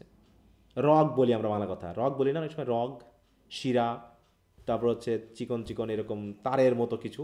হ্যাঁ, এগুলোকে তাই বলতেছে এই যে দেখো এখানে, এই যেখানে আছে না এগুলো সিনিউ, পেশিকে সংকোচন প্রসারণ করতে সাহায্য করে, যেমন হ্যাঁ এগুলোকে সিনিউ বলা হয়। তাহলে বলতেছে যে এই যে বাঘের, তাই তো, এই যে এত শক্তিশালী থাবা, এত শক্তিশালী চলা, তার গতি, তার স্পিড, এগুলোর সব কিছু চলতেছে সিনিয়র উপর ডিপেন্ড করে, তাই না? তাহলে এইগুলোই বা কে তৈরি করেছিল, কোন আর্ট দিয়ে তৈরি করা হয়েছে? বলছে টুইস্ট মানে কি, আঁকিয়ে বাঁকিয়ে সুন্দর করে কীভাবেই বা তৈরি করা হয়েছিল। তাহলে তোমার হার্টের যে সিনিয়রগুলো আছে, হার্টের সাথে মিল রেখে তোমার যে হাত পায়ের সাথে যে লিগামেন্টগুলোর তৈরি করা হয়েছে, এগুলো কোন শোল্ডার বা কোন আর্ট তৈরি করেছে? আচ্ছা দেখো, ওয়ার্ড মিনিংয়ের চেয়ে সেন্সটা একটু বোঝার চেষ্টা করবে, যেখানে আসলে কী বলতে চাওয়া হচ্ছে। And when the heart began to beat, এবার মনে করো হার্ট বিটটা এসে গেছে, মানে কি অলরেডি তার জীবন এসে গেছে, বাঘ তৈরি করা হচ্ছে। তাহলে তুমি আমি যদি বাঘ তৈরি করি এবং যদি বাঘটাকে আমি জীবন দিয়ে দিই, তখন আমার দশা কি কি হবে? আমি যদি মানুষ হয়ে থাকি, আমি কি ভয় পাবো না? বাঘ জীবন পাওয়ার সাথে সাথেই আমাকে থাবা দিয়ে দিল, হ্যাঁ, একটা একদম হালুম করে খাইয়ে দিল, এরকম হতে পারে। তাই বলছে হোয়েন দাই হার্ট বিগ্যান টু বিট, এবং তোমার হার্ট বিটটা শুরু হওয়ার সাথে সাথে হোয়াট ড্রেড হ্যান্ড, তোমাকে কোন সাহসী হাত ধরেছিল গো? অ্যান্ড হোয়াট ড্রেড ফিট, হ্যাঁ, এবং মানে পালায়নি আর কি, মানে হ্যান্ড এবং দেখো ফিটকে কিন্তু ড্রেড বলা হচ্ছে। ড্রেড মানে বুঝো তো, what is the meaning of dread? Dread মানে কি? সাহসী, হ্যাঁ। দেখো বলছে কি, anticipate with great fire, regarded with grey O and reverence, মানে একদিকে ভয় আতঙ্কের মধ্যেও যে মোটামুটি চলতে পারে, থাকতে পারে, সেটা বলছে ড্রেড, হ্যাঁ, ড্রেডফুল।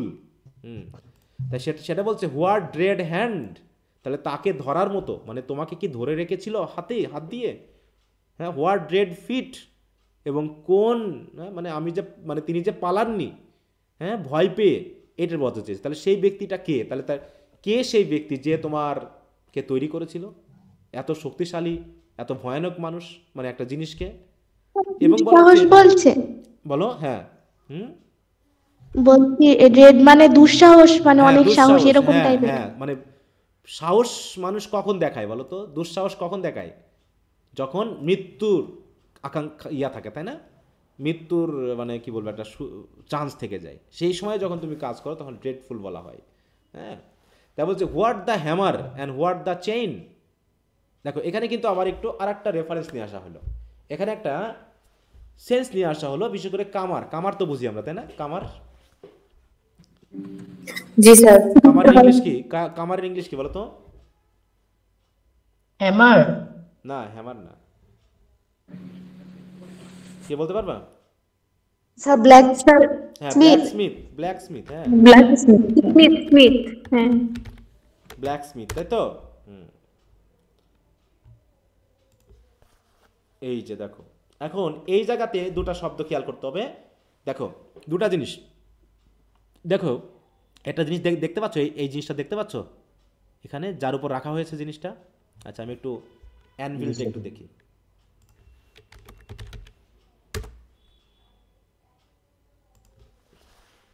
এই যে এটা দেখতে পাচ্ছ, এরকম যার উপর রেখে পিটানো হয়, লোহার পাত, হ্যাঁ, এই যে এটা, ঠিক আছে তো? এটাকে বলা হয় অ্যানভিল, আর এইটাকে বলা হয় হ্যামার। হ্যামার মানে কি? হাতুড়ি। তাহলে মানে কবি এরকম একটা সেন্স দিচ্ছে যে তোমাকে তো তৈরি করতে হয়েছে, তাই না? তোমাকে কি এরকম টিটিয়ে তো সোজা টোজা করতে হয়েছে, তা কোন হ্যামার ইউজ করা হয়েছিল তোমাকে তৈরি করতে গিয়ে? তাই বলছি দেখো, what hammer and what the chain. Chain বুঝো তো? মেটাল। কামারেরা যখন কখনো দেখছো কিনা ব্ল্যাক স্মিথের দেখছো? জি স্যার দেখছি। হ্যাঁ, ওখানে দেখবা স্যার একটা ভেপর থাকে, মানে হ্যাঁ, হাওয়া দেওয়ার জন্য, তাই না? কয়লা করার জন্য, হ্যাঁ, কয়লাকে আগুন দেওয়ার জন্য দেখবা চামড়ার তৈরি একটা কালো একটা থাকে, মানে পাম্প জাতীয় থাকে, ঠিক আছে তো? ওইটা ধরে টানার জন্য একটা চেইন থাকে, চেইন দিয়ে টানাটানি করে, হ্যাঁ, আর ওইখানে হাওয়া বা বাতাস গিয়ে ওই কয়লাতে গিয়ে লাগে, আর কয়লাটা তখন জ্বলে ওঠে, ঠিক আছে? তাই ওই চেইন কথা বলা হচ্ছে, যে কোন চেইন। দেখো ওই কামারের ওই কিন্তু ইমেজটা নিয়ে আসা হয়েছে। তাহলে what the hammer, what the chain, and what furnace. Furnace মানে কি? ওই যেখানে আগুনটা জ্বলছে, এই যেখানে আগুন জ্বলছে এটা হচ্ছে ফার্নেস। তাহলে কোন ফার্নেসে তোমার হার্টটাকে তৈরি করা, এইটা হচ্ছে ফার্নেস, মানে তোমার হার্টটা তৈরি করার জন্য সে কি করেছে? হয়তো কামারের মতো করে তিনি হয়তো এখানে আগুনে পুড়িয়েছে, হ্যামার দিয়ে পিটিয়েছে, চেইন দিয়ে টেনে টেনে আগুনটাকে আরো বেশি এই যে চেইন দেখতে পাচ্ছ, এই যে চেইন, এটা হাপর, এটাকে হাপর বলা হয় বাংলা কথা। হ্যাঁ, তাই বলছে যে what the furnace was the brain, তাহলে এখানে কিন্তু তাহলে এটা কামারের ইমেজ আসছে কিন্তু। And what the anvil, anvil মানে কি, ওই যেটা বললাম, what the anvil and what dread grasp dare its deadly terrors clasp. হ্যাঁ, এবং কোন হাত দিয়ে, গ্রাস্প করা মানে বুঝো তো হাত দিয়ে ধরা, তাহলে তোমার ব্রেনটাকে হাত দিয়ে ধরেছিল কে, কোন সাহসে ধরেছিল? হ্যাঁ, what dread grasp dare its deadly terrors clasp, clasp মানে হাত দিয়ে ধরা, গ্রাস্প মানে হাত দিয়ে ধরা, মানে কোন সাহসে তোমার এই হার্টটাকে সে, হ্যাঁ, ভয়ানক হার্টটাকে মানে হার্টটাকে তোমার হাত দিয়ে সে ধরে এই কাজটা করেছে। ঠিক আছে, এবার বলতেছে when the stars threw down their spears and water heaven with their tears, did he smile his work to see? দেখো এখানে একটা প্রশ্ন, তাহলে যখন, তাহলে বাঘ কখন চলাচল করে বলো তো?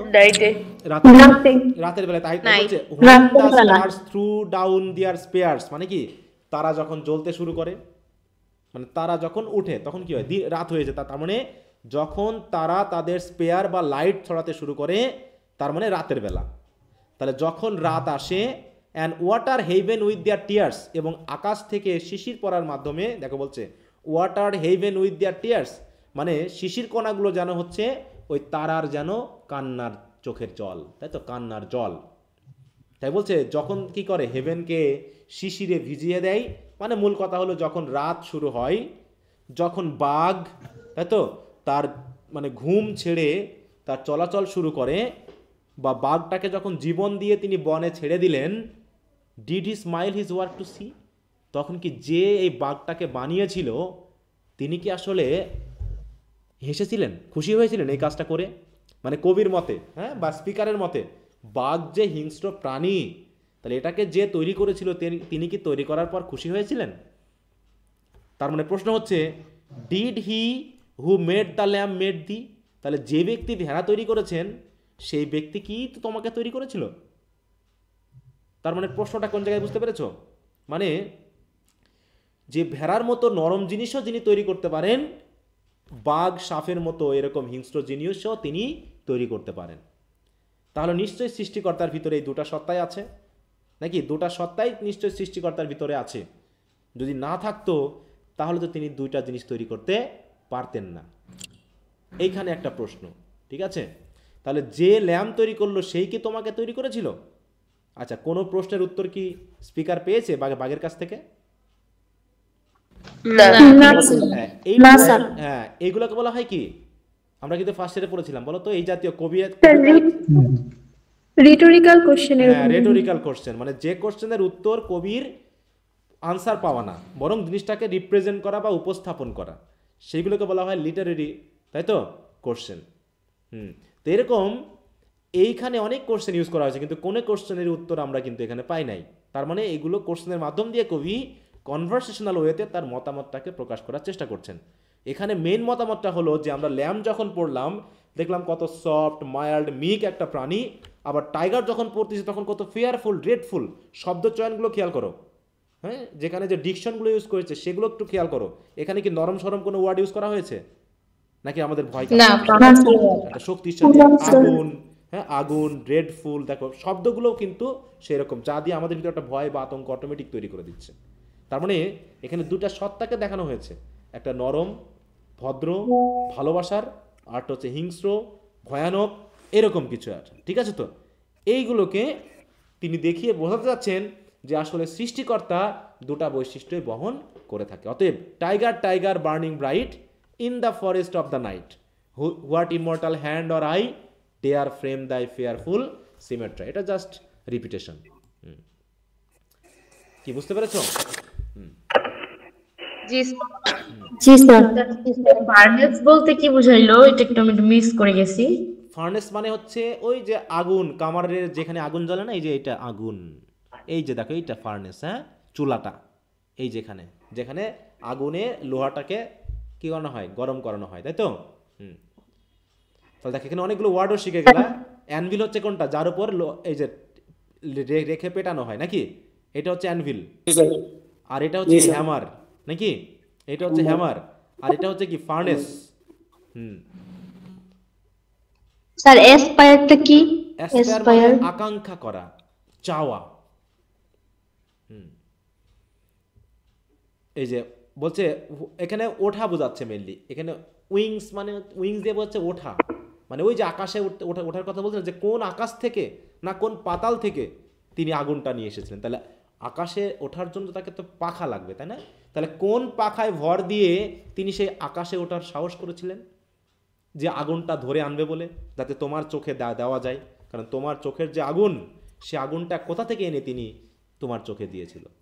হ্যাঁ, এরকম একটা প্রশ্ন, যদিও প্রশ্নগুলো তো ওইভাবে তিনি আসলে মেটাফরিকলি আমরা যদি ভাবি, তাহলে আসলে আমরা সিম্পলি যেভাবে ভাবতেছি এইভাবে আসলে না। তিনি দেখাতে যাচ্ছেন যে ভয়ানক একটা প্রাণী সৃষ্টি করেছেন যে ব্যক্তি, তাহলে তিনি কতখানি সাহসী এবং শক্তিশালী হতে পারে। তাহলে কি যে ব্যক্তি ল্যাম্প তৈরি করলো তিনি কি আসলে টাইগার তৈরি করলেন? প্রশ্ন এখানেই। হ্যাঁ sir, in what furnace was the brain, sir এটা কি সৃষ্টিকর্তারে বোঝানো হয়েছে?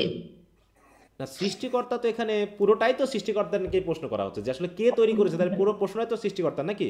এখানে কার হাত, কার পা, বা কোন কোন শোল্ডার, কোন আর্ট, এই সবগুলো তো সৃষ্টিকর্তাকেই বোঝানো হচ্ছে, তাই না?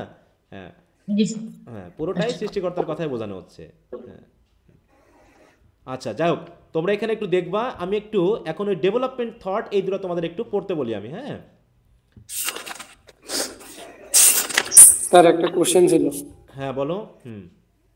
মানে এটা হচ্ছে গ্রামাটিক্যালি কোশ্চেন। এটা হচ্ছে গ্রামাটিক্যাল কোশ্চেনটা তাহলে পরে আসি, এখানকার সাথে রিলেটেড কিনা?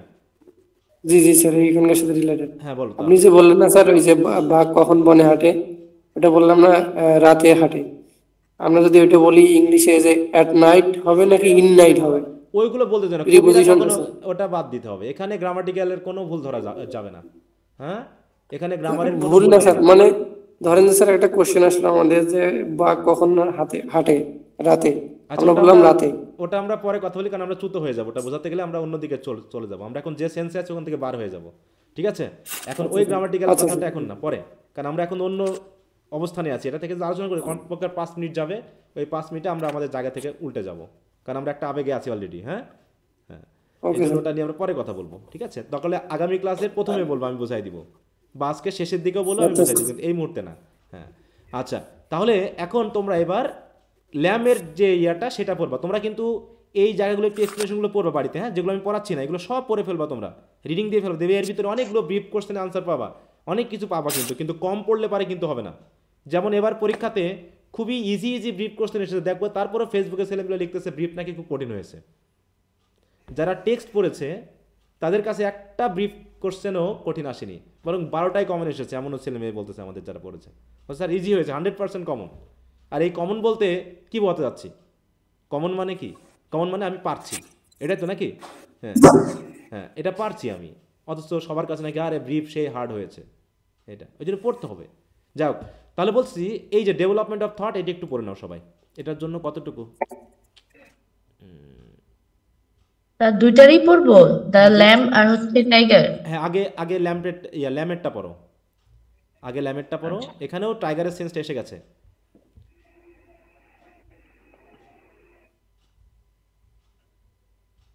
এই যে ক্রিটিক্যাল অ্যাপ্রিসিয়েশন আছে, এখান থেকে শুরু করো। এটার জন্য তোমাদের 5 মিনিট সময় দিলাম। একটু মিউট করে। স্যার আমি দেখতে পাচ্ছি না। তোমার কি বই নাই? স্যার আমার বই ক্রিটিক্যাল অ্যাপ্রিসিয়েশনটা আছে, শুধু ডেভেলপমেন্ট অফ থটস নাই। কি বই? রামজিলাল? জি স্যার। আচ্ছা, তাহলে আমি এখনই এটাকে আমি তোমাদের ওখানে একটু শেয়ার করে দিচ্ছি, গুগল ক্লাসরুমে শেয়ার করে দিচ্ছি, তোমরা ওখান থেকে একটু পড়বা। দাঁড়াও স্যার, এখানে লাইব্রেরিতে যাওয়া হয় নাই, এই জন্য কিনি নাই।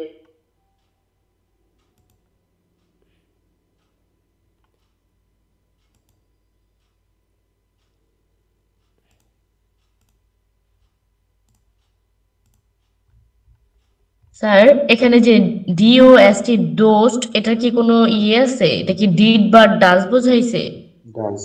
ডাজ ডাত। আচ্ছা আমি দেখতেছি, দাঁড়াও কোনটাকে বলতেছি আমি, এটা একটু শেয়ার করে নিই। বাকিরা গুগল ক্লাসরুম থেকে পিডিএফটা একটু ইয়ে করে পড়ো।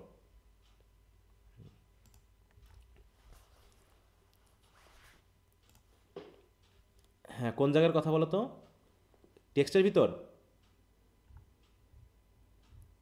হ্যাঁ স্যার, ডেভেলপমেন্ট থটে যে দুইটা লাইন দেওয়া আছে এখানে, ডোস্ট দো, এটা কি হবে? ডাস্ট দাও, হ্যাঁ আচ্ছা ডাস্ট হবে না ডাস্ট স্যার, এই ডাস্ট কি বুঝাইছে? ডু ডু ডু আচ্ছা আচ্ছা, ডু ইউ নো মানে ডু দাও নো মানে হচ্ছে do you know who made thee, you thou মানে কি ইউ, তাই না? ডু ইউ নো এইটা। হ্যাঁ একটু পড়ো সবাই, আমি এখান থেকে তাহলে স্ক্রিনে দেখাচ্ছি।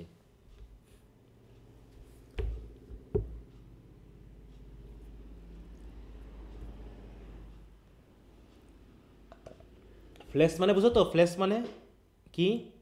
ভেড়ার লোমকে বোঝায় ফ্লেস, ঠিক আছে?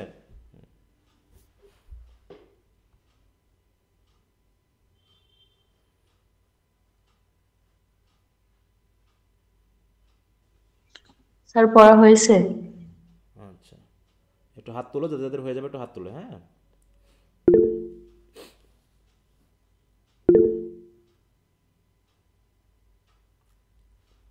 এটাও পড়বা। হ্যাঁ the child, lamb and Christ, এই জায়গাটা একটু পড়ে ফেলবা, কারণ এখানে অনেক কিছু সিম্বলিজিক্যাল ব্যাপার আছে যেগুলো তোমার ব্রিফে আসার সম্ভাবনা।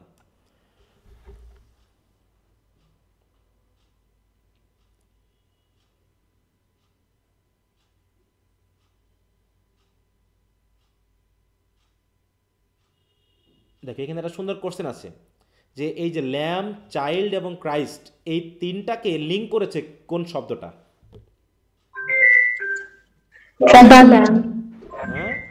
Innocence. Innocence, হ্যাঁ innocence, দেখো innocence, হ্যাঁ it is obvious that the link that connects these three figures is innocence, মানে তিনজনই innocence এটাকে বোঝানো হয়েছে। harmlessness, হ্যাঁ the harmlessness of the lamb, the purity of the heart of a child are nothing but the manifestation of Christ innocence। কারণ এটা শিশুর মধ্যে কখনোই কারোর প্রতি ঈর্ষা, হিংসা, বিদ্বেষ এগুলো থাকে না। শিশুদের ভিতর কি থাকে না এগুলো?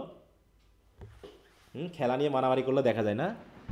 স্যার এখানে ক্রিস্ট বলতে কি খ্রিস্টানদের কিছু বুঝাইছে? কোনটা? ওই যে ক্রিস্ট, এটা মানে ওই যে খ্রিস্টানদের দেবতা বুঝাইছে? খ্রিস্টানদের কোনো দেবতা নাই, হ্যাঁ ওটা Christ, Jesus Christ, Jesus Christ. হ্যাঁ আচ্ছা স্যার, এটা বানানটা কিভাবে হবে? জিসাস ক্রাইস্ট, এই যেখানে দেওয়া আছে, এই যেখানে দেওয়া আছে, এই যে যেখানে দেওয়া আছে জিসাস ক্রাইস্ট। আর দেখা যাইতেছে না। তোমরা কি ইয়া পড়োনি, ওই যে the gift of the Magi পড়োনি? ওখানে তো থাকবে। তাহলে কেন এই শব্দটা ওখানেই তো ছিল? হ্যাঁ ওখানেই তো পাওয়ার কথা, এই শব্দটা, এই নামটা তো ওখানেই পাওয়ার কথা। এবং তোমাদের ফার্স্ট ইয়ারতে একটা কোশ্চেন এসেছে, অকেশন কি ছিল গিফট অফ দ্য মেজাইয়ের? Christmas eve. হ্যাঁ ক্রিসমাস ইভ, হ্যাঁ কিন্তু এটা 10 জনের ভিতরে মোটামুটি 2-1 জন করে যদি আমরা ধরি পারছে, তাছাড়া বাকি সব ভুল করছে। মেন কথাটাই রেখে নাই। কেউ লিখছে বার্থডে, কেউ লিখছে হচ্ছে লাভ, এরকম আর কি। কিন্তু অকেশনটা কি সেটা যেন বোঝেনি। তো প্রথম দিকেই আছে, প্রথম লাইনেই আছে, তাই না? প্রথম কথার ভিতরে আছে ক্রিসমাস। এই গল্পটা পড়লে অটোমেটিক পারার কথা, হচ্ছে নাকি সে পারেনি, তার মানে পড়েইনি বিষয়গুলো। আচ্ছা তো যাও, এটা ক্রিসমাস কি ইভটা দিতেই হইতো? বলো। হ্যাঁ ক্রিসমাস ইভ বলে তো উত্তর হয়ে যেত, ওখানে শুধু ক্রিসমাস ইভ লিখতে হবে। ক্রিসমাস ডে লিখছিলাম হয়তো। ক্রিসমাস ডে না তো, ওটা হচ্ছে ক্রিসমাস ইভ। এটা নিয়েই তো গল্প। হ্যাঁ ক্রিসমাস ডে হচ্ছে বড়দিনের দিন, আর ক্রিসমাস ইভ হচ্ছে বড়দিনের আগের সন্ধ্যা। মনে করে আজকে সন্ধ্যা, কালকে বড়দিন, আজকে সন্ধ্যাটাকে বলা হয় ক্রিসমাস। বলো। মানে শুধু যারা ক্রিসমাস দিছে এটা কি হবে না?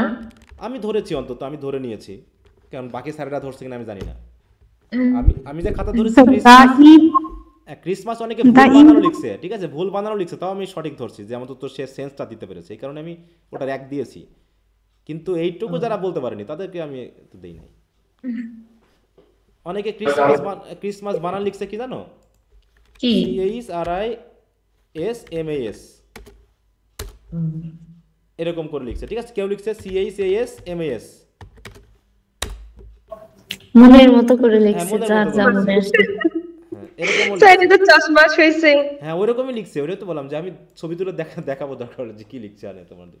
হ্যাঁ তো যাও, এটা হবে ক্রিসমাস। আচ্ছা ওটা নিয়ে সমস্যা না, তাহলে আমরা গেলাম। এবার আমরা চলে আসি টাইগারেরটাই। স্যার এখানেই কার প্রশ্ন আছে কোনো? জি স্যার, আমি ডেভেলপমেন্ট অফ থটের লাস্ট লাইনটা একটু জাস্ট বুঝাই দেন। আচ্ছা লাস্ট লাইন বলছে ওই যে এখানে বলছে hair is an exclusive unification of the three characters, মানে ওই যে ট্রিনিটি শব্দটা আমি বুঝিয়ে আসলাম, দেখো শব্দটা কিন্তু এখানে এসে গেছে, আসছে কিনা? জি স্যার। ট্রিনিটি শব্দ এসেছে না? হ্যাঁ বলতেছে ঠিক বাইবেলে যেমন ট্রিনিটির মতো করে the god the father, god the sun, god the holy spirit বা গোস্ট এটাকে যেমন প্রকাশ করা হয়, ঠিক এই কবিতার মধ্যেও কবি তিনটা জিনিসকে এক করেছেন, ক্রাইস্ট, চাইল্ড এবং ল্যাম। এই তিনটাকে দিয়ে তিনি যেন ওই ক্রিশ্চিয়ান কনসেপ্টের মতো করে ট্রিনিটিকেই উপস্থাপন করেছেন। ঠিক আছে, এটা বোঝানো হয়েছে। স্যার আরেকটা বুঝিয়ে দিবেন তো? বলো। স্যার সেকেন্ড প্যারাটায় the poem comes to have a meaningful pause at this junction. কোন জায়গায় এটা? স্যার সেকেন্ড প্যারাটায় 2 লাইন উপরে, নিচে 2 লাইন উপরে। সেকেন্ড তারপরে প্যারাটা স্যার নিচে সেকেন্ড প্যারাটা এটা, তাই না? জি স্যার। হ্যাঁ ওই যে যেখানে স্যার গোল দাগের মাঝখানে বসে। হ্যাঁ বলছে the poem comes to have a meaningful pause at this juncture মানে কি বুঝছো তো? না স্যার এটা বুঝতেছি না। সংযোগস্থল বা মিলনস্থল। একটু মিউট রাখো, কারো সাউন্ড আসতেছে। হ্যাঁ বলছে the poem comes to have a meaningful pause at this juncture মানে কি? মিলনস্থল। তাহলে তিনটা জিনিসের তিনি মিলন ঘটিয়েছেন, মানে সংযোগ ঘটিয়েছেন। কি কার সংযোগ ঘটালো এই জায়গায় তিনি? Child, Christ and lamb. তাহলে এই তিনটার যে তিনি একটা লিঙ্ক ঘটালেন বা সংযোগ ঘটালেন, তাই এর ভিতরে কি কোনো মিনিং আছে না? একটা এর ভিতরে নিশ্চয় একটা উদ্দেশ্য আছে। এই উদ্দেশ্যটা কি উপস্থাপন করা উদ্দেশ্য এই তিনটার মাধ্যম দিয়ে? যে ইনোসেন্স। হ্যাঁ তাই বলছে মিনিংফুল পজ আছে, মানে মিনিংফুল একটা ব্যাপার এখানে ঘটেছে এই যখন এই তিনটা বিষয়কে এক করা হয়েছে। ঠিক আছে, কারণ তিনি বলছেন কি দেখো, হি ইজ ওয়ান হু কলস হিমসেলফ আ ল্যাম্ব। তাহলে তুমিও ল্যাম্ব, মানে আমি চাইল্ড, তুমি ল্যাম্ব, আর তিনিও ছিলেন ল্যাম্ব, এবং তিনিও ছিলেন চাইল্ড, মানে আমিও চাইল্ড, তিনিও চাইল্ড বলতেন, তুমিও ল্যাম্ব, তিনিও ল্যাম্ব বলতেন। তার মানে তিনজনের ভিতরে একটা লিঙ্ক ঘটেছে। আর এই লিঙ্কটা কিসের মাধ্যমে ঘটেছে? এই যে ইনোসেন্সের মাধ্যমে, যেটা এখানে আমরা বুঝলাম। মানে এই কবিতাটার উদ্দেশ্যই হলো ইনোসেন্স বিষয়টাকে উপস্থাপন করা, কারণ এটা হচ্ছে সংস অফ ইনোসেন্সের একটা পার্ট, তাই না? বা একটা পোয়েম। স্যার পজ কি মিনিংফুল পজ? যেটা এই পজ মানেই তো বললাম যে মিনিংফুল পজ মানে কি, এখানে পজ মানে মনে করো থামানো না, মানে থটফুল একটা জিনিস। আমরা থামি কখন? একটা জায়গাতে মনে করো একটা জিনিস পড়তে পড়তে তুমি থেমে যাও না? পড়তে পড়তে তুমি থেমে যাও এক জায়গায়। মনে করো একটা জিনিস পড়তে পড়তে তুমি হঠাৎ করে থেমে গিয়ে একটা জিনিস ভাবতে শুরু করলা, তুমি আর পড়তেছো না, কারণ তুমি ওই জায়গায় থেমে গেছো। কিসের জন্য থামছো? কারণ তুমি ওখানে একটা মিনিংফুল কিছু একটা পেয়েছো, যেটা নিয়ে তুমি এখন ভাবছো। এই জন্য বলা হচ্ছে মিনিংফুল পজ, মানে থটফুল একটা বিষয় এখানে তুমি পেয়েছো, এটা বোঝানো হচ্ছে। ঠিক আছে,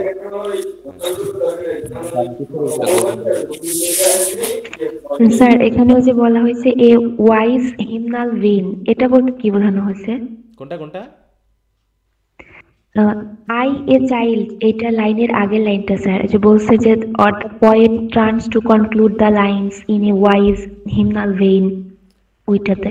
আচ্ছা বুঝতে পেরেছি। আমার মনে হয় তোমাদের এগুলো তোমাদের হাতে ছেড়ে না দিয়ে আমাকে পড়ায় দেওয়া উচিত, কারণ আলটিমেটলি সময়টা কিন্তু অতটাই লেগে গেল, তাই না? কারণ এখানে অনেকগুলো বিষয় আছে যেগুলো তোমরা হয়তো পুরোপুরি বুঝতেছো না।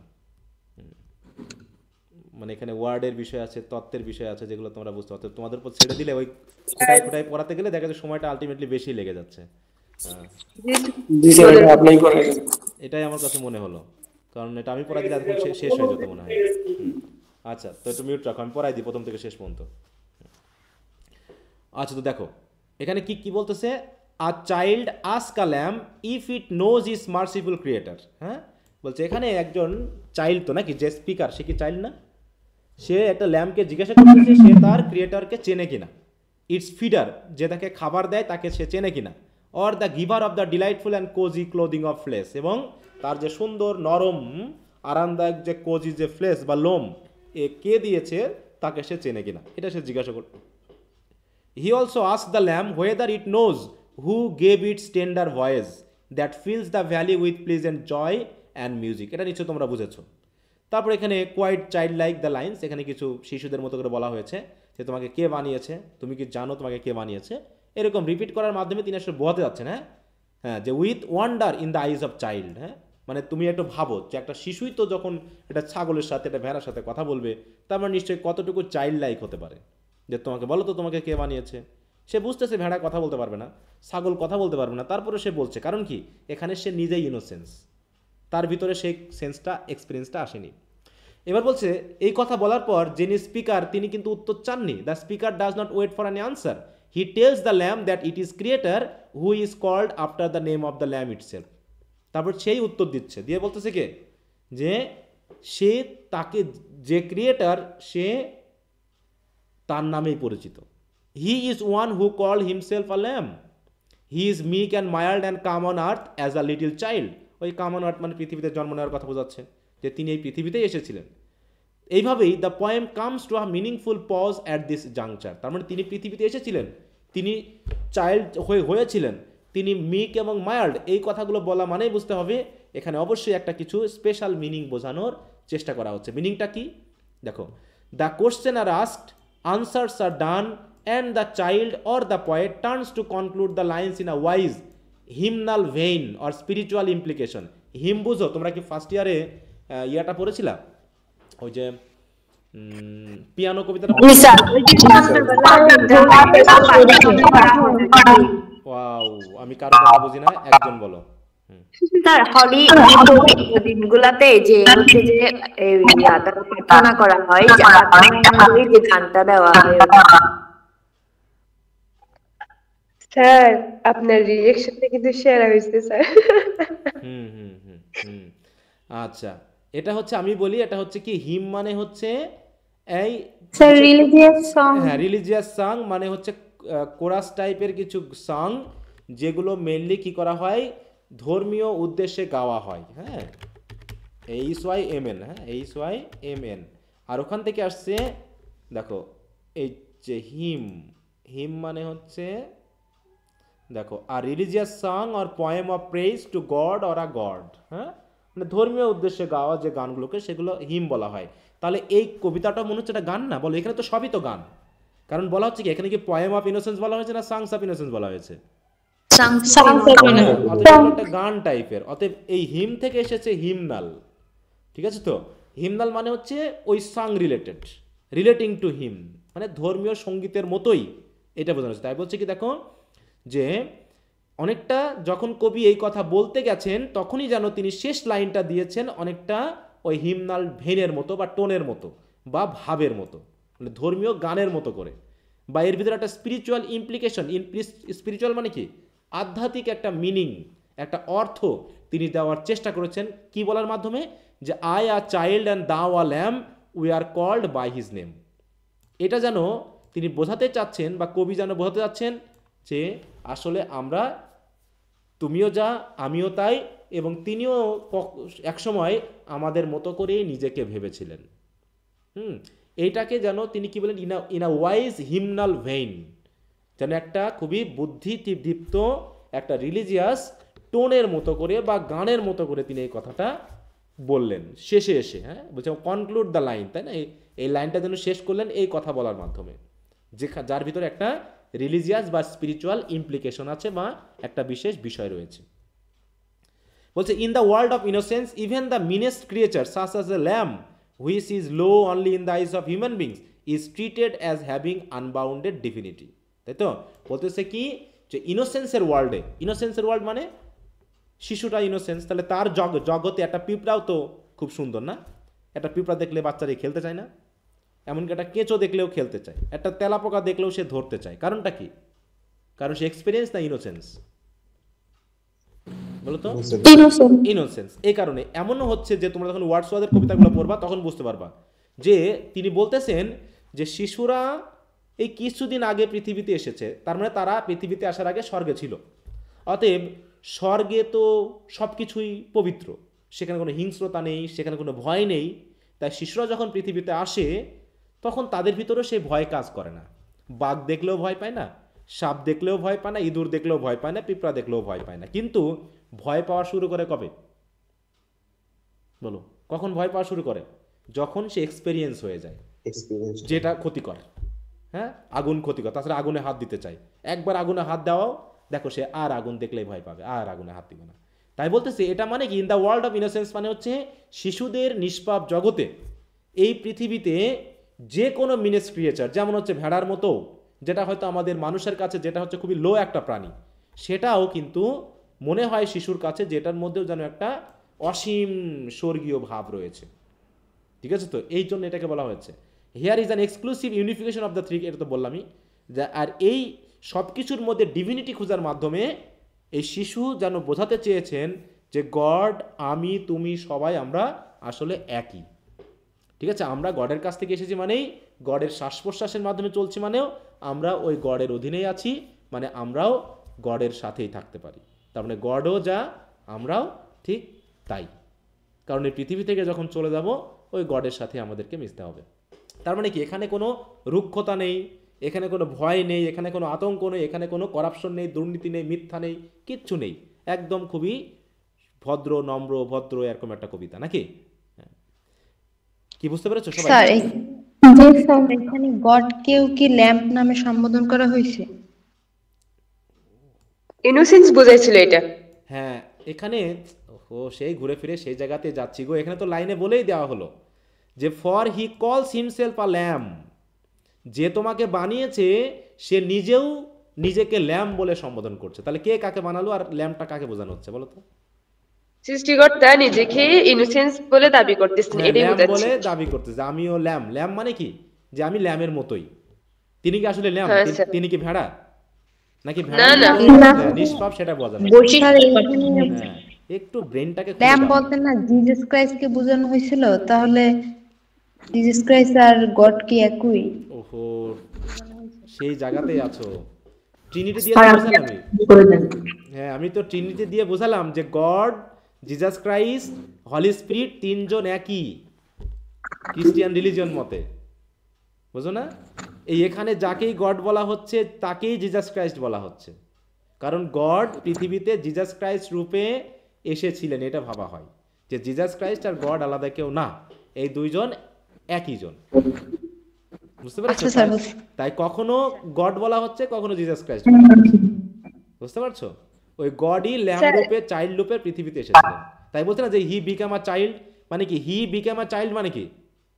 তাহলে গড মানুষ রূপে চাইল্ড অবস্থায় পৃথিবীতে এসেছিলেন। তাছাড়া পৃথিবীতে আসার আর কোনো উপায় আছে? মানুষ রূপে, মানুষ রূপে পৃথিবীতে আসার একটাই উপায় আছে, কি সেটা?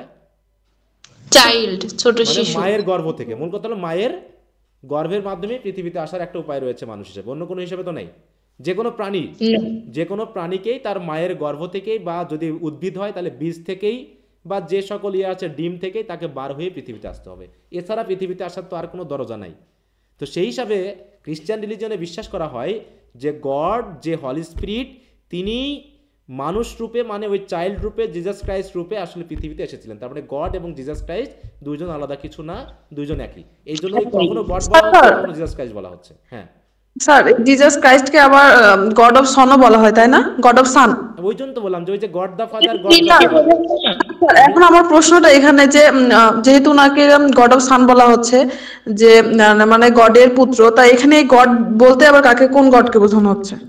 ওহো, কোন গড? যে গড আমরা আল্লাহ বলে তোমরা যেটাকে মানছো, আমরা যেটাকে ঈশ্বর বলে মানতেছি, সেই গডকে বোঝানো হচ্ছে। ও আচ্ছা আচ্ছা, ঠিক আছে। আমি তো ট্রিনিটিটা বুঝালাম আগে থেকে। বুঝালাম কি, তোমরা মনোযোগ দাও না মনে হয় ওখানে, তাই না? ট্রিনিটি কি বুঝালাম বলো তো? আমি বলো। God of Father, God of Holy Spirit, মানে এরা তিনজন একই। তো সেই তিনজনটাকে আমি তিন চার তোমাদের নিয়ে খুব বিপদ, তোমরা একদম মনোযোগ হও না। একই কথা, দেখো এক জায়গাতে আমি দাঁড়িয়ে আছি এখন। ও একই কথা কতবার রিপিট করলাম বলো? কতবার রিপিট করেছি? দেখো, এই যে গড দা ফাদার মানে হচ্ছে যাকে আমরা ঈশ্বর বলতেছি, গড দা সান মানে হচ্ছে জিসাস ক্রাইস্ট, এই দেখো ব্র্যাকেটে দেওয়া আছে, and God the Holy Spirit. তাহলে গডই ফাদার, গডই সান, গডই হলি স্পিরিট, মানে তিনজন একই। জিজাস ক্রাইস্ট ই গড। কথা বুঝতে পেরেছো? তিনি সান রূপে বা পৃথিবীতে মানুষ রূপে এসেছিলেন, এটা বিশ্বাস করি আমরা, এই আর কি। স্যার মিনিং গুলা তো স্যার গভীর, আর মানে god god the son god the father, মানে একবার শুনে মনে হবে যে না এক একজনের সন আর ফাদার, কিন্তু আসলে তো সবই এক, সব তিনজনই এক, মানে তিনটা রূপ মাত্র এর, তাই তো? এইটাই তো প্রথমে এরকম ভাবে না বুঝাইলে, প্রথমে এরকম শুনলে সবাই তো আলাদা আলাদা বুঝবে। আমি তো ওটা তো বোঝাইছি অনেকক্ষণ ধরে, বোঝাইনি আমি? সেটাই আর কি। জি স্যার। আমি তো বোঝাইলাম যে হলি স্পিরিটটা, তো আমি বললাম যে সে কালকেই তো গত ক্লাসে তো পড়িয়েছিলাম আমি বাইবেল থেকে, যে ওখানে স্পিরিট রূপে গডের যে স্পিরিট সেটা জলের উপরে ভাসতেছিল, তার মানে হলি স্পিরিট ওটা, তাহলে ওটাই গড। আবার তিনি পৃথিবীর সৃষ্টিকর্তা, তিনি মানুষ সৃষ্টি করলেন পৃথিবী, তাহলে সেই হিসেবে তিনি ফাদার। আবার তিনি আবার করলেন কি, পৃথিবীতে মানুষ রূপে আসলেন, মানে তিনি সান হিসাবে আসলেন, বুঝতে পেরেছো? সেই হিসাবে তিনি হচ্ছেন গড দ্য সান। তাই তিনি হচ্ছেন god the father, god the sun, god the holy Spirit, মানে তিনজন মিলে একই। জি স্যার, বুঝতে পারছি। যেমন হিন্দুদের দেবীকে দুর্গাও বলা হয়, কালীও বলা হয়, আবার তার এক একটা রূপ, এই তো হ্যাঁ এক একটা রূপ, এক একটা চেহারা, এই আর কি। তো ওইরকম বিষয়টা, বুঝতে পারছো? হ্যাঁ, তো এই গড যা বলতেছো, এই ল্যাম বলতে হিমসেলফ জিজাস ক্রাইস্টই বোঝাচ্ছে, কারণ কি তিনি ল্যাম হয়েছিলেন মানে চাইল্ড হয়েছিলেন, আর চাইল্ডটা কে হয়েছিল? গডই চাইল্ড হিসাবে জিজাস ক্রাইস্ট রূপে এসেছিল।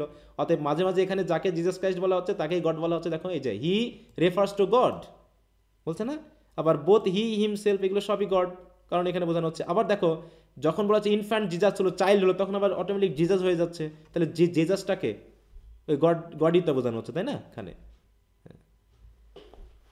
এইটা ওই জন্য বললাম যে আসলে বিষয়টা এখানে হচ্ছে কি, যে তোমাদের ক্ষেত্রে এগুলো কঠিন বোঝা, কারণ ইংরেজি সাহিত্য মানে ক্রিশ্চিয়ান কালচারের, ক্রিশ্চিয়ান ট্রেডিশন এবং ক্রিশ্চিয়ান বিলিফের। এখানে যারা তোমরা ক্রিশ্চিয়ান না, বা তাদের একটু বুঝতে অসুবিধা হবেই, আসলে এখানে কিছু করার নেই।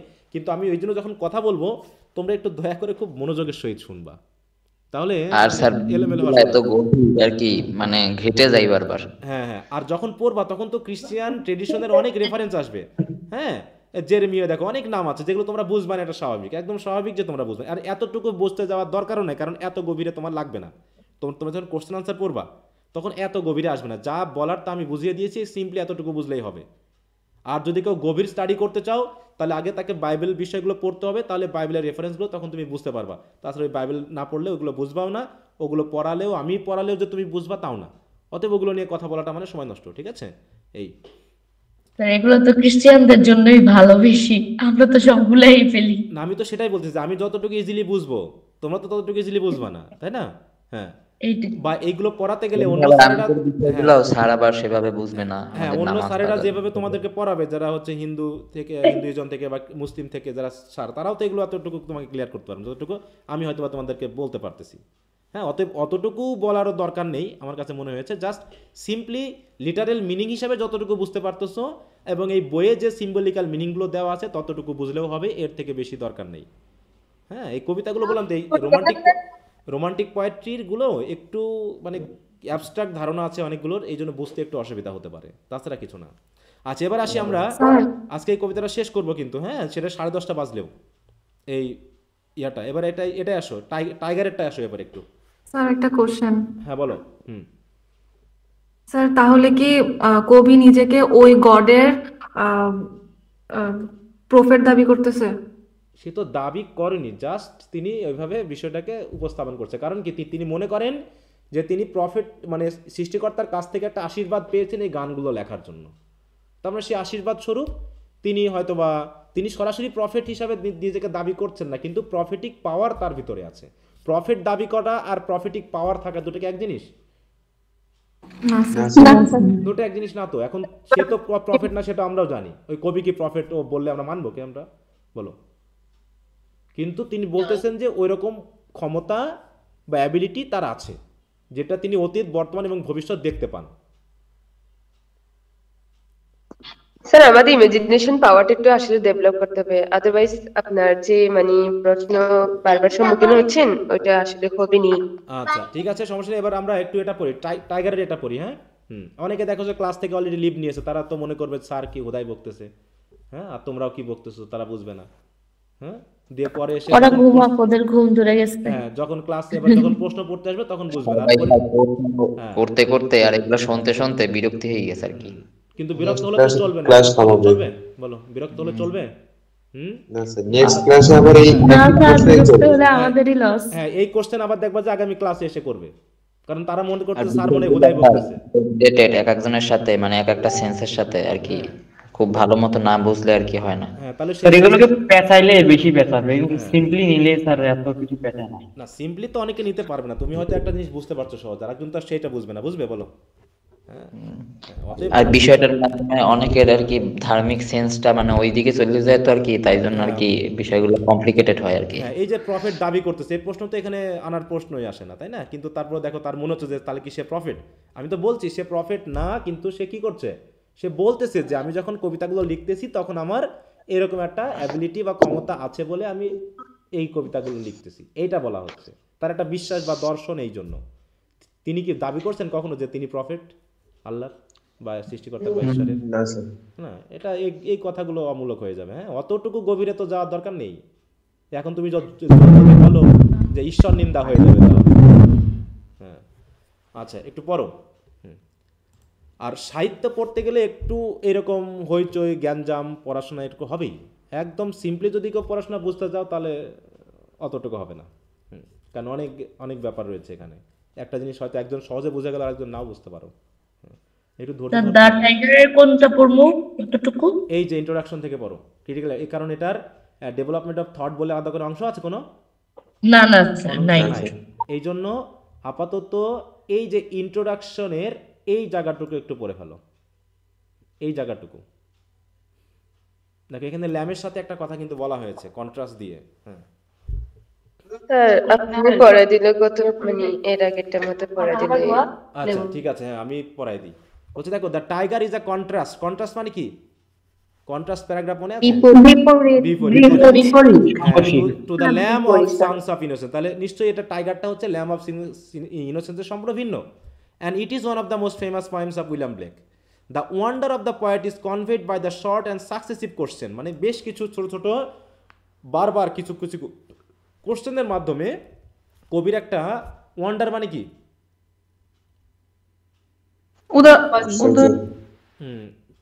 মানে কি বলবো এখানে আশ্চর্য হওয়ার কিছু, হ্যাঁ অবাক করা কিছু বিষয়কে এখানে প্রকাশ করা হয়েছে। বলছে some of this question are left incomplete. কি সব কোশ্চেনের আনসার কি আমরা পেয়েছি? সব কোশ্চেন আমরা পাইনি। কারণ কি এখানে সব কোশ্চেনের আনসার দেওয়ার মতো ক্ষমতাও কারো নেই।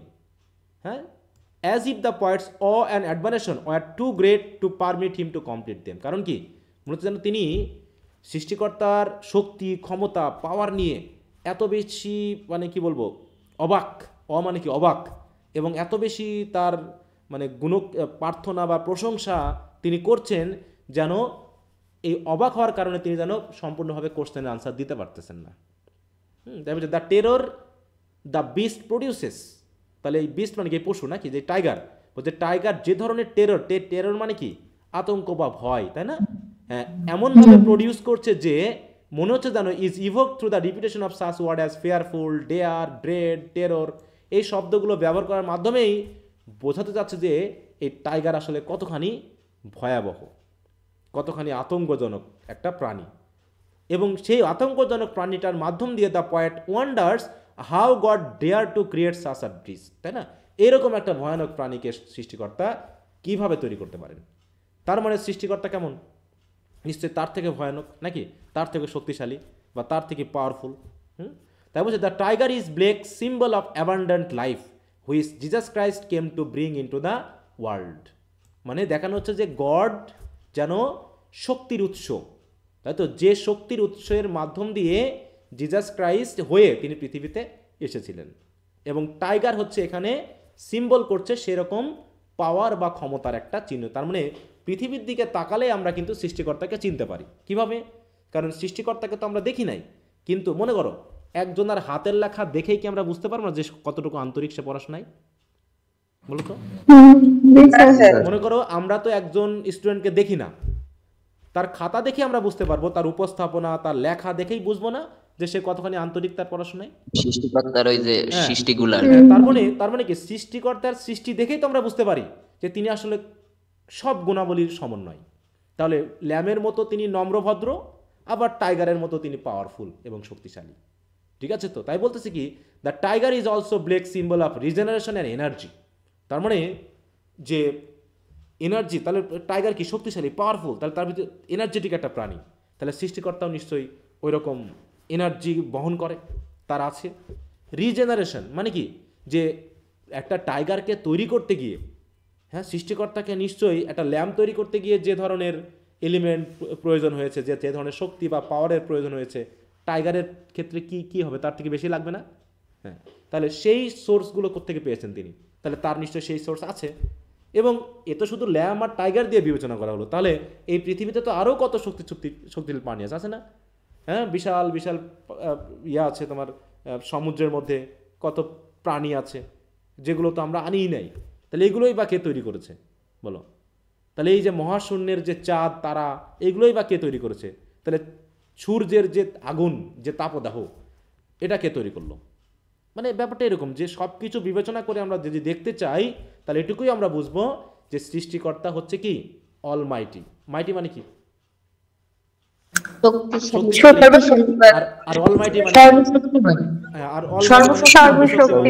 আমরা বুঝতে পারতেছি যে কবির উদ্দেশ্যই ছিল প্রমাণ করা যে সৃষ্টিকর্তা একই সাথে আমাদের জন্য যেমন মায়ার মিক, একই সাথে কিন্তু এই মহাবিশ্ব বিবেচনা করলে তিনি সর্বশক্তিশালী এবং ফেয়ারফুল একজন ব্যক্তি।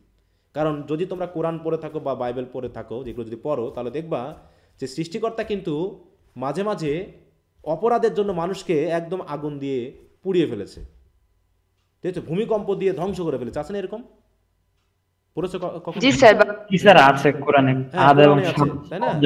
যে তিনি কিছু কিছু জাতিকে পুরো ধ্বংস করে দিয়েছে, তাহলে ধ্বংস করার ক্ষমতা ওনার আছে, তার মানে তিনি অবশ্যই শক্তিশালী এবং ভয়ানক। মানে তুমি যদি অপরাধ করো, তাহলে অবশ্যই ভয়ানক শাস্তি তোমাকে ভোগ করতে হবে। আর তুমি যদি কি হও, ইয়া হও, মানে সৎ হও, সৃষ্টিকর্তার প্রতি অনুরাগী হও, তাহলে ল্যামের মতো তিনিও তোমাকে ভালোবাসবে, তোমাকে সুন্দর করে সাজিয়ে দিবে। ব্যাপারটা এইভাবেই মেনলি সৃষ্টিকর্তাকে উপস্থাপন করার জন্য এই কবিতাগুলো লেখা হয়েছে। কারণ আমরা তো প্রথম কবিতার মানে প্রথম ইয়াতে ইন্ট্রোডাকশনে পেয়েছি যে তার উদ্দেশ্য হলো কি ধর্মীয় কিছু বিষয়কে তুলে ধরা।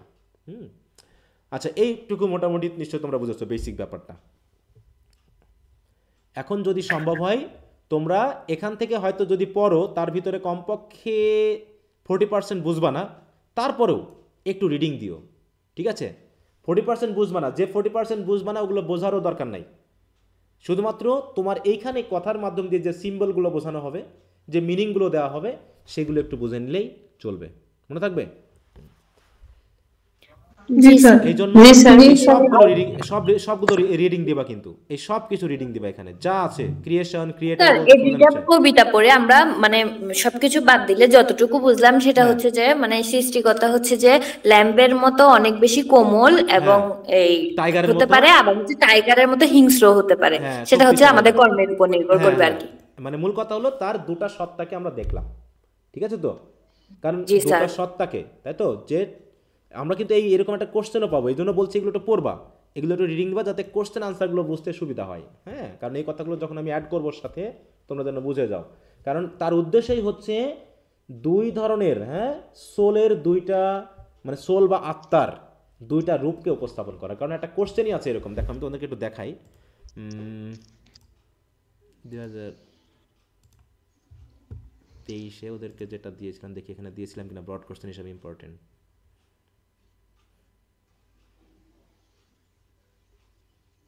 কি ব্যাপার, নেটের সমস্যা?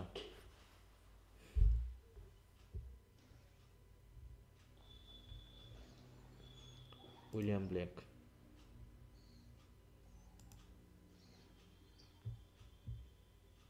Two contrary aspects of soul, human soul, বা এরকম। এই দেখো এই কোশ্চেনটা, হ্যাঁ, বলছে how does Blake represent two contrary states of human soul. ঠিক আছে তো, এই হিউম্যান সোল কিন্তু এর মাধ্যমে উপস্থাপন করানো হচ্ছে। এই কথাগুলো কিন্তু ঘুরে ফিরে আসবে, যে ল্যামের মাধ্যমে এক ধরনের দেখানো হচ্ছে, আবার টাইগারের মাধ্যমে একটা দেখানো হচ্ছে।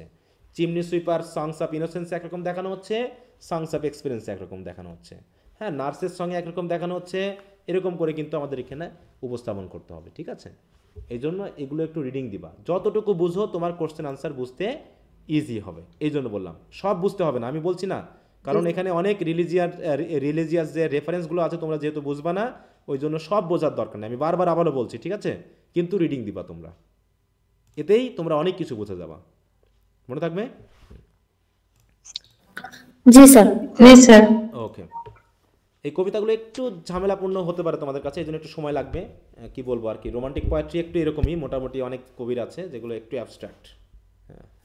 আচ্ছা, তো অলরেডি আমাদের বিরক্ত হয়ে অনেকেই অলরেডি তাদের অফিস স্টাডিজের মতো deductive meaning makes a man full man চলে গেছে।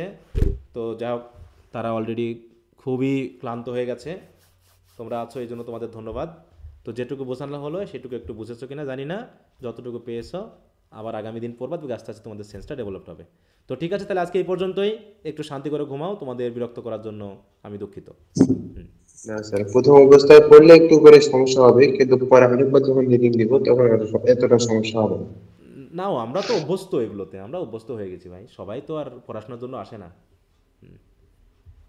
লাইফটা যেখানে গিয়ে পৌঁছায় আর কি। হ্যাঁ, আচ্ছা ঠিক আছে, ওকে। স্যার একটা প্রশ্ন করি লাস্টে। হ্যাঁ বলো। আচ্ছা, সবাই লিভ নিতে পারো। স্যার এই যে প্রশ্নগুলো দেখালেন, মানে একটু আগে যে প্রশ্ন দেখালেন, এটা কি সংস অফ ইনোসেন্স থেকে আলাদা আসে আর এক্সপেরিয়েন্স থেকে আলাদা আসে, নাকি উত্তরটা আমাদেরকে সংস অফ ইনোসেন্স আর এক্সপেরিয়েন্স থেকে লিখতে হয়? তোমার কবিতা একসাথে এক কবিতা অনুসারে লিখতে হবে, ঠিক আছে? তো হ্যাঁ স্যার, আমার আরেকটা প্রশ্ন, আমরা যে গত 2টা ক্লাসে পড়লাম, একটা হচ্ছে যে এই ইনোসেন্স আর হচ্ছে যে এক্সপেরিয়েন্স, দুইটার আলাদা আলাদা ইন্ট্রোডাকশন পড়লাম। এই দুইটা কি আলাদা কবিতা, নাকি এগুলো সবগুলা মানে আলাদাভাবে বোঝানো হয়েছে কিন্তু কবিতা একটা? না না, সব আলাদা আলাদা কবিতা, আলাদা আলাদা কবিতা। আচ্ছা স্যার। আমি তো পিডিএফ এর জন্য একসাথে নিয়ে এসেছি। তোমাদের বই থেকে পড়তেছো না তোমরা? বইটা দেখলেই পারবা যে এই যে টাইগারটা কি ছিল, টাইগারটা সংস অফ এক্সপেরিয়েন্সের, আর ল্যাম্পটা কোথার? স্যার ওখানে ইন্ট্রোডাকশন লেখা দেখাতে আমার মনে হচ্ছে যে এটা পুরোটা একটা, মানে আলাদা এটা কেন জানি মনে হয় না। না, ওটা ইন্ট্রোডাকশনই একটা কবিতা, একটা সিঙ্গেল, তাই না? ওখানে তিনি দেখিয়েছেন যে আমি এটা শুরু করলাম আর কি, এরকম আর কি, শুরুই জাস্ট স্টার্টিং। এবং শুরুতে তিনি দেখালেন যে এই গ্রুপে যে কবিতাগুলো লেখা হবে সব এই জাতীয়, ল্যাম্প, চাইল্ড, জিজাস, এরকম কিছু। দেখো দুটো কবিতার লিঙ্ক আছে না, যে ওই ইন্ট্রোডাকশনের সাথে ওই ল্যাম্পের মিল আছে, এদিকে এই ইন্ট্রোডাকশনের সাথে টাইগারের মিল আছে, একটা অপরাধ, শক্তি, ক্ষমতা, পাপ, বোধ, এরকম আর কি। হ্যাঁ, সবগুলো কবিতা পড়া শেষ হয়ে গেলে একটা কমন সেন্স ডেভেলপ হয়ে যাবে, ঠিক আছে? অত টেনশন করার কিছু নাই। হ্যাঁ, ওকে, তো ঠিক আছে, সবাই ভালো থাকো, অনেক রাত হয়ে গেল, সবাই একটু শান্তি করে ঘুমাইও। হ্যাঁ, ওকে। অন্তরা কিছু বলবা? অন্তরা? জি স্যার, একটা কোশ্চেন ছিল। হ্যাঁ বলো বলো। স্যার আমরা তো কবিতায় যে 5 নাম্বার স্ট্যান্ডে যে স্টারের কথাটা পড়লাম, এটা তো আমরা নরমাল মিনিং এ পড়লাম। আবার যে অ্যানোটেশনে হচ্ছে স্টারের হচ্ছে একটা মিনিং দেওয়া, যে মানে অ্যাঞ্জেলকে সিম্বলাইজ করতেছে, মানে অ্যাঞ্জেলরা, মানে অ্যাঞ্জেল বিষয়ে একটু বলছে, মানে এটা যদি একটু বুঝাই দিতেন স্যার, আমি তো মানে রিলেট করতে পারতেছি না দুইটা।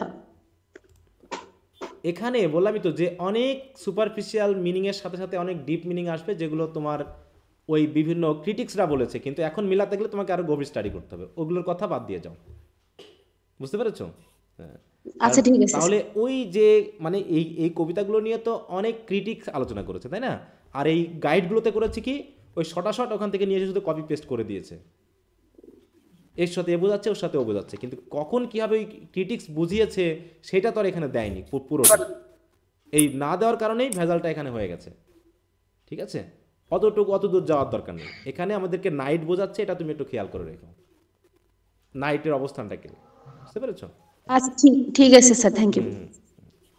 স্যার আমি একটা কথা বলি। হ্যাঁ বলো। স্যার ওই যে আপনি চিরায়ত পুরাণ একটা বই পড়তে বলছিলেন, ওখানে যাদের যেই দেব দেবীতার কথা বলা আছে, ওরা মানে বিশ্বাস করে কারা? ওটা মানে খ্রিস্টান বা এরকম কারা? ওটা প্যাগানিজম। এটা তুমি পারবা হচ্ছে হিস্ট্রি যখন পড়বো না, হিস্ট্রি যখন পড়বো তখন বুঝতে পারবে, এখন দরকার নেই ওটা নিয়ে ভাবা। হিস্ট্রি যখন পড়বো তখন বুঝতে পারবো ওরা ওই বিশ্বাসটা কারা করতো। হ্যাঁ স্যার আরেকটা কোশ্চেন। হ্যাঁ বলো। হ্যাঁ আমার ভাইবা হচ্ছে, একটু টেনশন নিও না, আমি না। হ্যাঁ আতিক বলো। হ্যাঁ আচ্ছা, অ্যাট নাইট আর ইন নাইটের ব্যাপারটা। আচ্ছা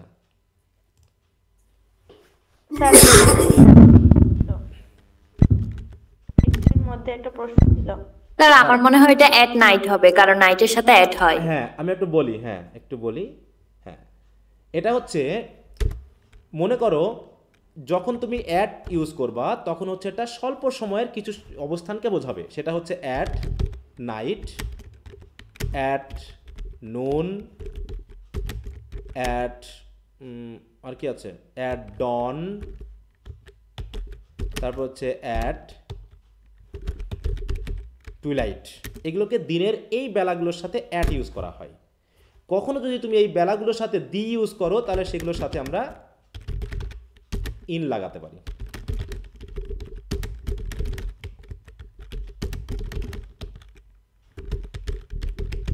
কথা বুঝতে পেরেছো? এই কি কথা বোঝা গেল? জি স্যার। জি স্যার। চাইলে আচ্ছা আচ্ছা বুঝতে পেরেছি। বুঝতে পেরেছো? এইটা হচ্ছে ব্যাপার। তবে জেনারেলি এইগুলোর ব্যবহার করা হয় না, তবে বিভিন্ন লেখালেখিতে কবি সাহিত্যিকেরা এইটাকে ব্যবহার করে থাকে। কিন্তু জেনারেলি আমরা টাইম নির্দেশ করতে গিয়ে বেলাগুলোকে যে ভাগ করি তার ভিতরে এইগুলোর সাথে অ্যাড বসে, আর in the morning, in the afternoon, in the evening, in the evening এবং ইন দ্য ইভিনিং, তাই তো? Sorry, in the afternoon. তবে এইগুলোর ক্ষেত্রে আমরা অ্যাট ইউজ করতে পারি, at morning, at afternoon, at evening. এগুলো তোমরা পাবা অ্যাডভান্স রাইটিংয়ে। ঠিক আছে? তো আমরা গ্রামারের যতটুকু নিয়ে মারামারি করি ওটুকু হচ্ছে আমাদের ল্যাঙ্গুয়েজের গ্রামারের মাত্র 10 to 20%। বুঝতে পারছো? তুমি যখন অ্যাডভান্স রাইটিং নিয়ে পড়বা না, এই যে ইংরেজি সাহিত্যটা, তখন গ্রামার নিয়ে তোমার কিছু মনেই হবে না যে গ্রামার আসলে কিছু না। আমরা ওই গ্রামারের একটুখানি নিয়ে মারামারি করি, এই ইন অ্যাট নিয়ে মারামারি করি। আসলে ওগুলো মারামারি করার বিষয় না। আমরা আমাদের শিখতে হবে ভাষা, আর আমরা গ্রামার নিয়েই সারা জীবন ধরে মারামারি করে গেলাম। কেউ যদি অ্যাট নাইটের জায়গায় ইন দ্য নাইট বলে তাতে ভুল কি বলো তো? তুমি তো বুঝতে পেরেছো রাতের কথা বলা হচ্ছে, যে I come in the night. সমস্যা আছে কোনো? আমি কি ভুল তথ্য দিলাম? বলো যে আমি রাতে এসেছি, আমি বললাম কি I came in the night, তার সমস্যাটা কোন জায়গায়? তুমি তো বুঝাই গেলা যে আমি রাতে এসেছি বলেছি। অ্যাটের জায়গায় ইন বসেছে, এই তুমি ভুল বলেছো, হ্যাঁ, এই নিয়ে মারামারি। বলা হচ্ছে কি যে আমরা যতটুকু নিয়ে গ্রামার নিয়ে ভাবি ওই নেটিভরা অতটা গ্রামার নিয়ে ভাবে না। যেমন বাংলায় আমরা ছোটবেলায় লেখার জন্য কম মার্ক পাইতাম, হ্যাঁ, আমরা ব্যাকরণ নিয়ে ভাবি না। ওইখানেই তো সমস্যাটা হয়েছে, যে আমরা ইংরেজির প্রকৃতটা না নিয়ে আমরা মানে মারামারি বেশি করি। এই মারামারি করতে গিয়ে ইংরেজি ভীতি আমাদের ভিতরে ব্যাপকভাবে কাজ করে। আর এই কাজ করা নিয়ে এই যে অ্যাট, ইন, অফ, এইগুলো নিয়ে আমরা এখনো সেই জায়গাতে পড়ে আছি, সঠিক জায়গায় এখনো পৌঁছাইনি আমরা। বুঝতে পেরেছো? তো যাই হোক, এগুলো নিয়ে একটু আরো বেশি স্টাডি। স্যার আমার একটা কোশ্চেন আছে। প্রেসক্রিপটিভ গ্রামার পড়তে হবে, ঠিক আছে? ডেসক্রিপটিভ গ্রামার পড়তে হবে, প্রেসক্রিপটিভ না। প্রেসক্রিপটিভ হচ্ছে কেটে ছেটে মানে একাডেমিক কিছু গ্রামার করা হয়, কিন্তু ডেসক্রিপটিভ হচ্ছে গ্রামারের বিশাল আলোচনা, যেখানে গ্রামার সম্পর্কে ওপেনলি আলোচনা করা হয়েছে যে আমি কি করতে পারি আর কি করতে পারি না। হ্যাঁ, আচ্ছা বলো। নিশ্চয়ই আজকে স্যার সাদিয়ারের ক্লাস নাই, না হয় স্যার আজকে এতক্ষণ থাকতো না।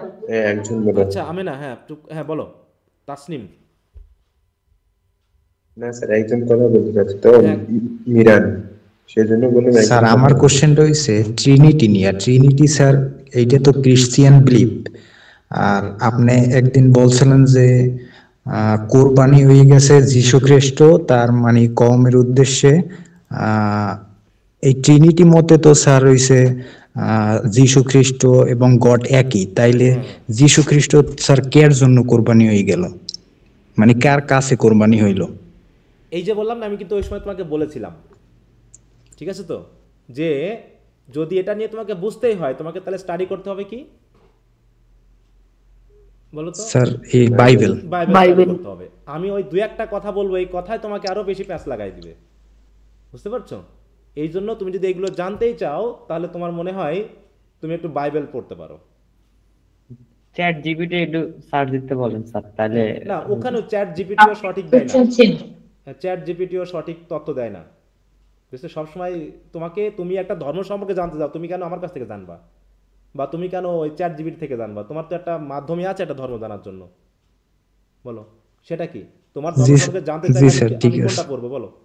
কোরআন পড়বো না হুজুরের সাথে গিয়ে গল্প করবো? বলো কার সাথে কথা বললে আমার ভালো হবে তোমার সম্পর্কে জানতে? কোরআন পড়লে তো ভালো হবে। ধর্মগ্রন্থ, হ্যাঁ অবশ্যই কোরআন পড়বো, তা না হলে হুজুর তো তোমাকে তার মতো করে বোঝাবে।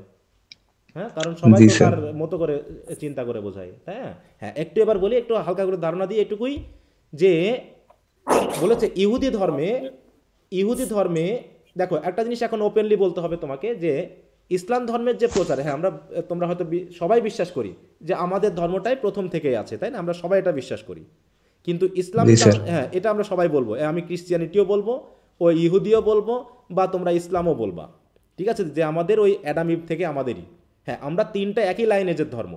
আচ্ছা আমি এটাকে কেটে দিই, কারণ এগুলো আমার দরকার নেই এখানে, আমি ভিডিওটা কেটে দিই।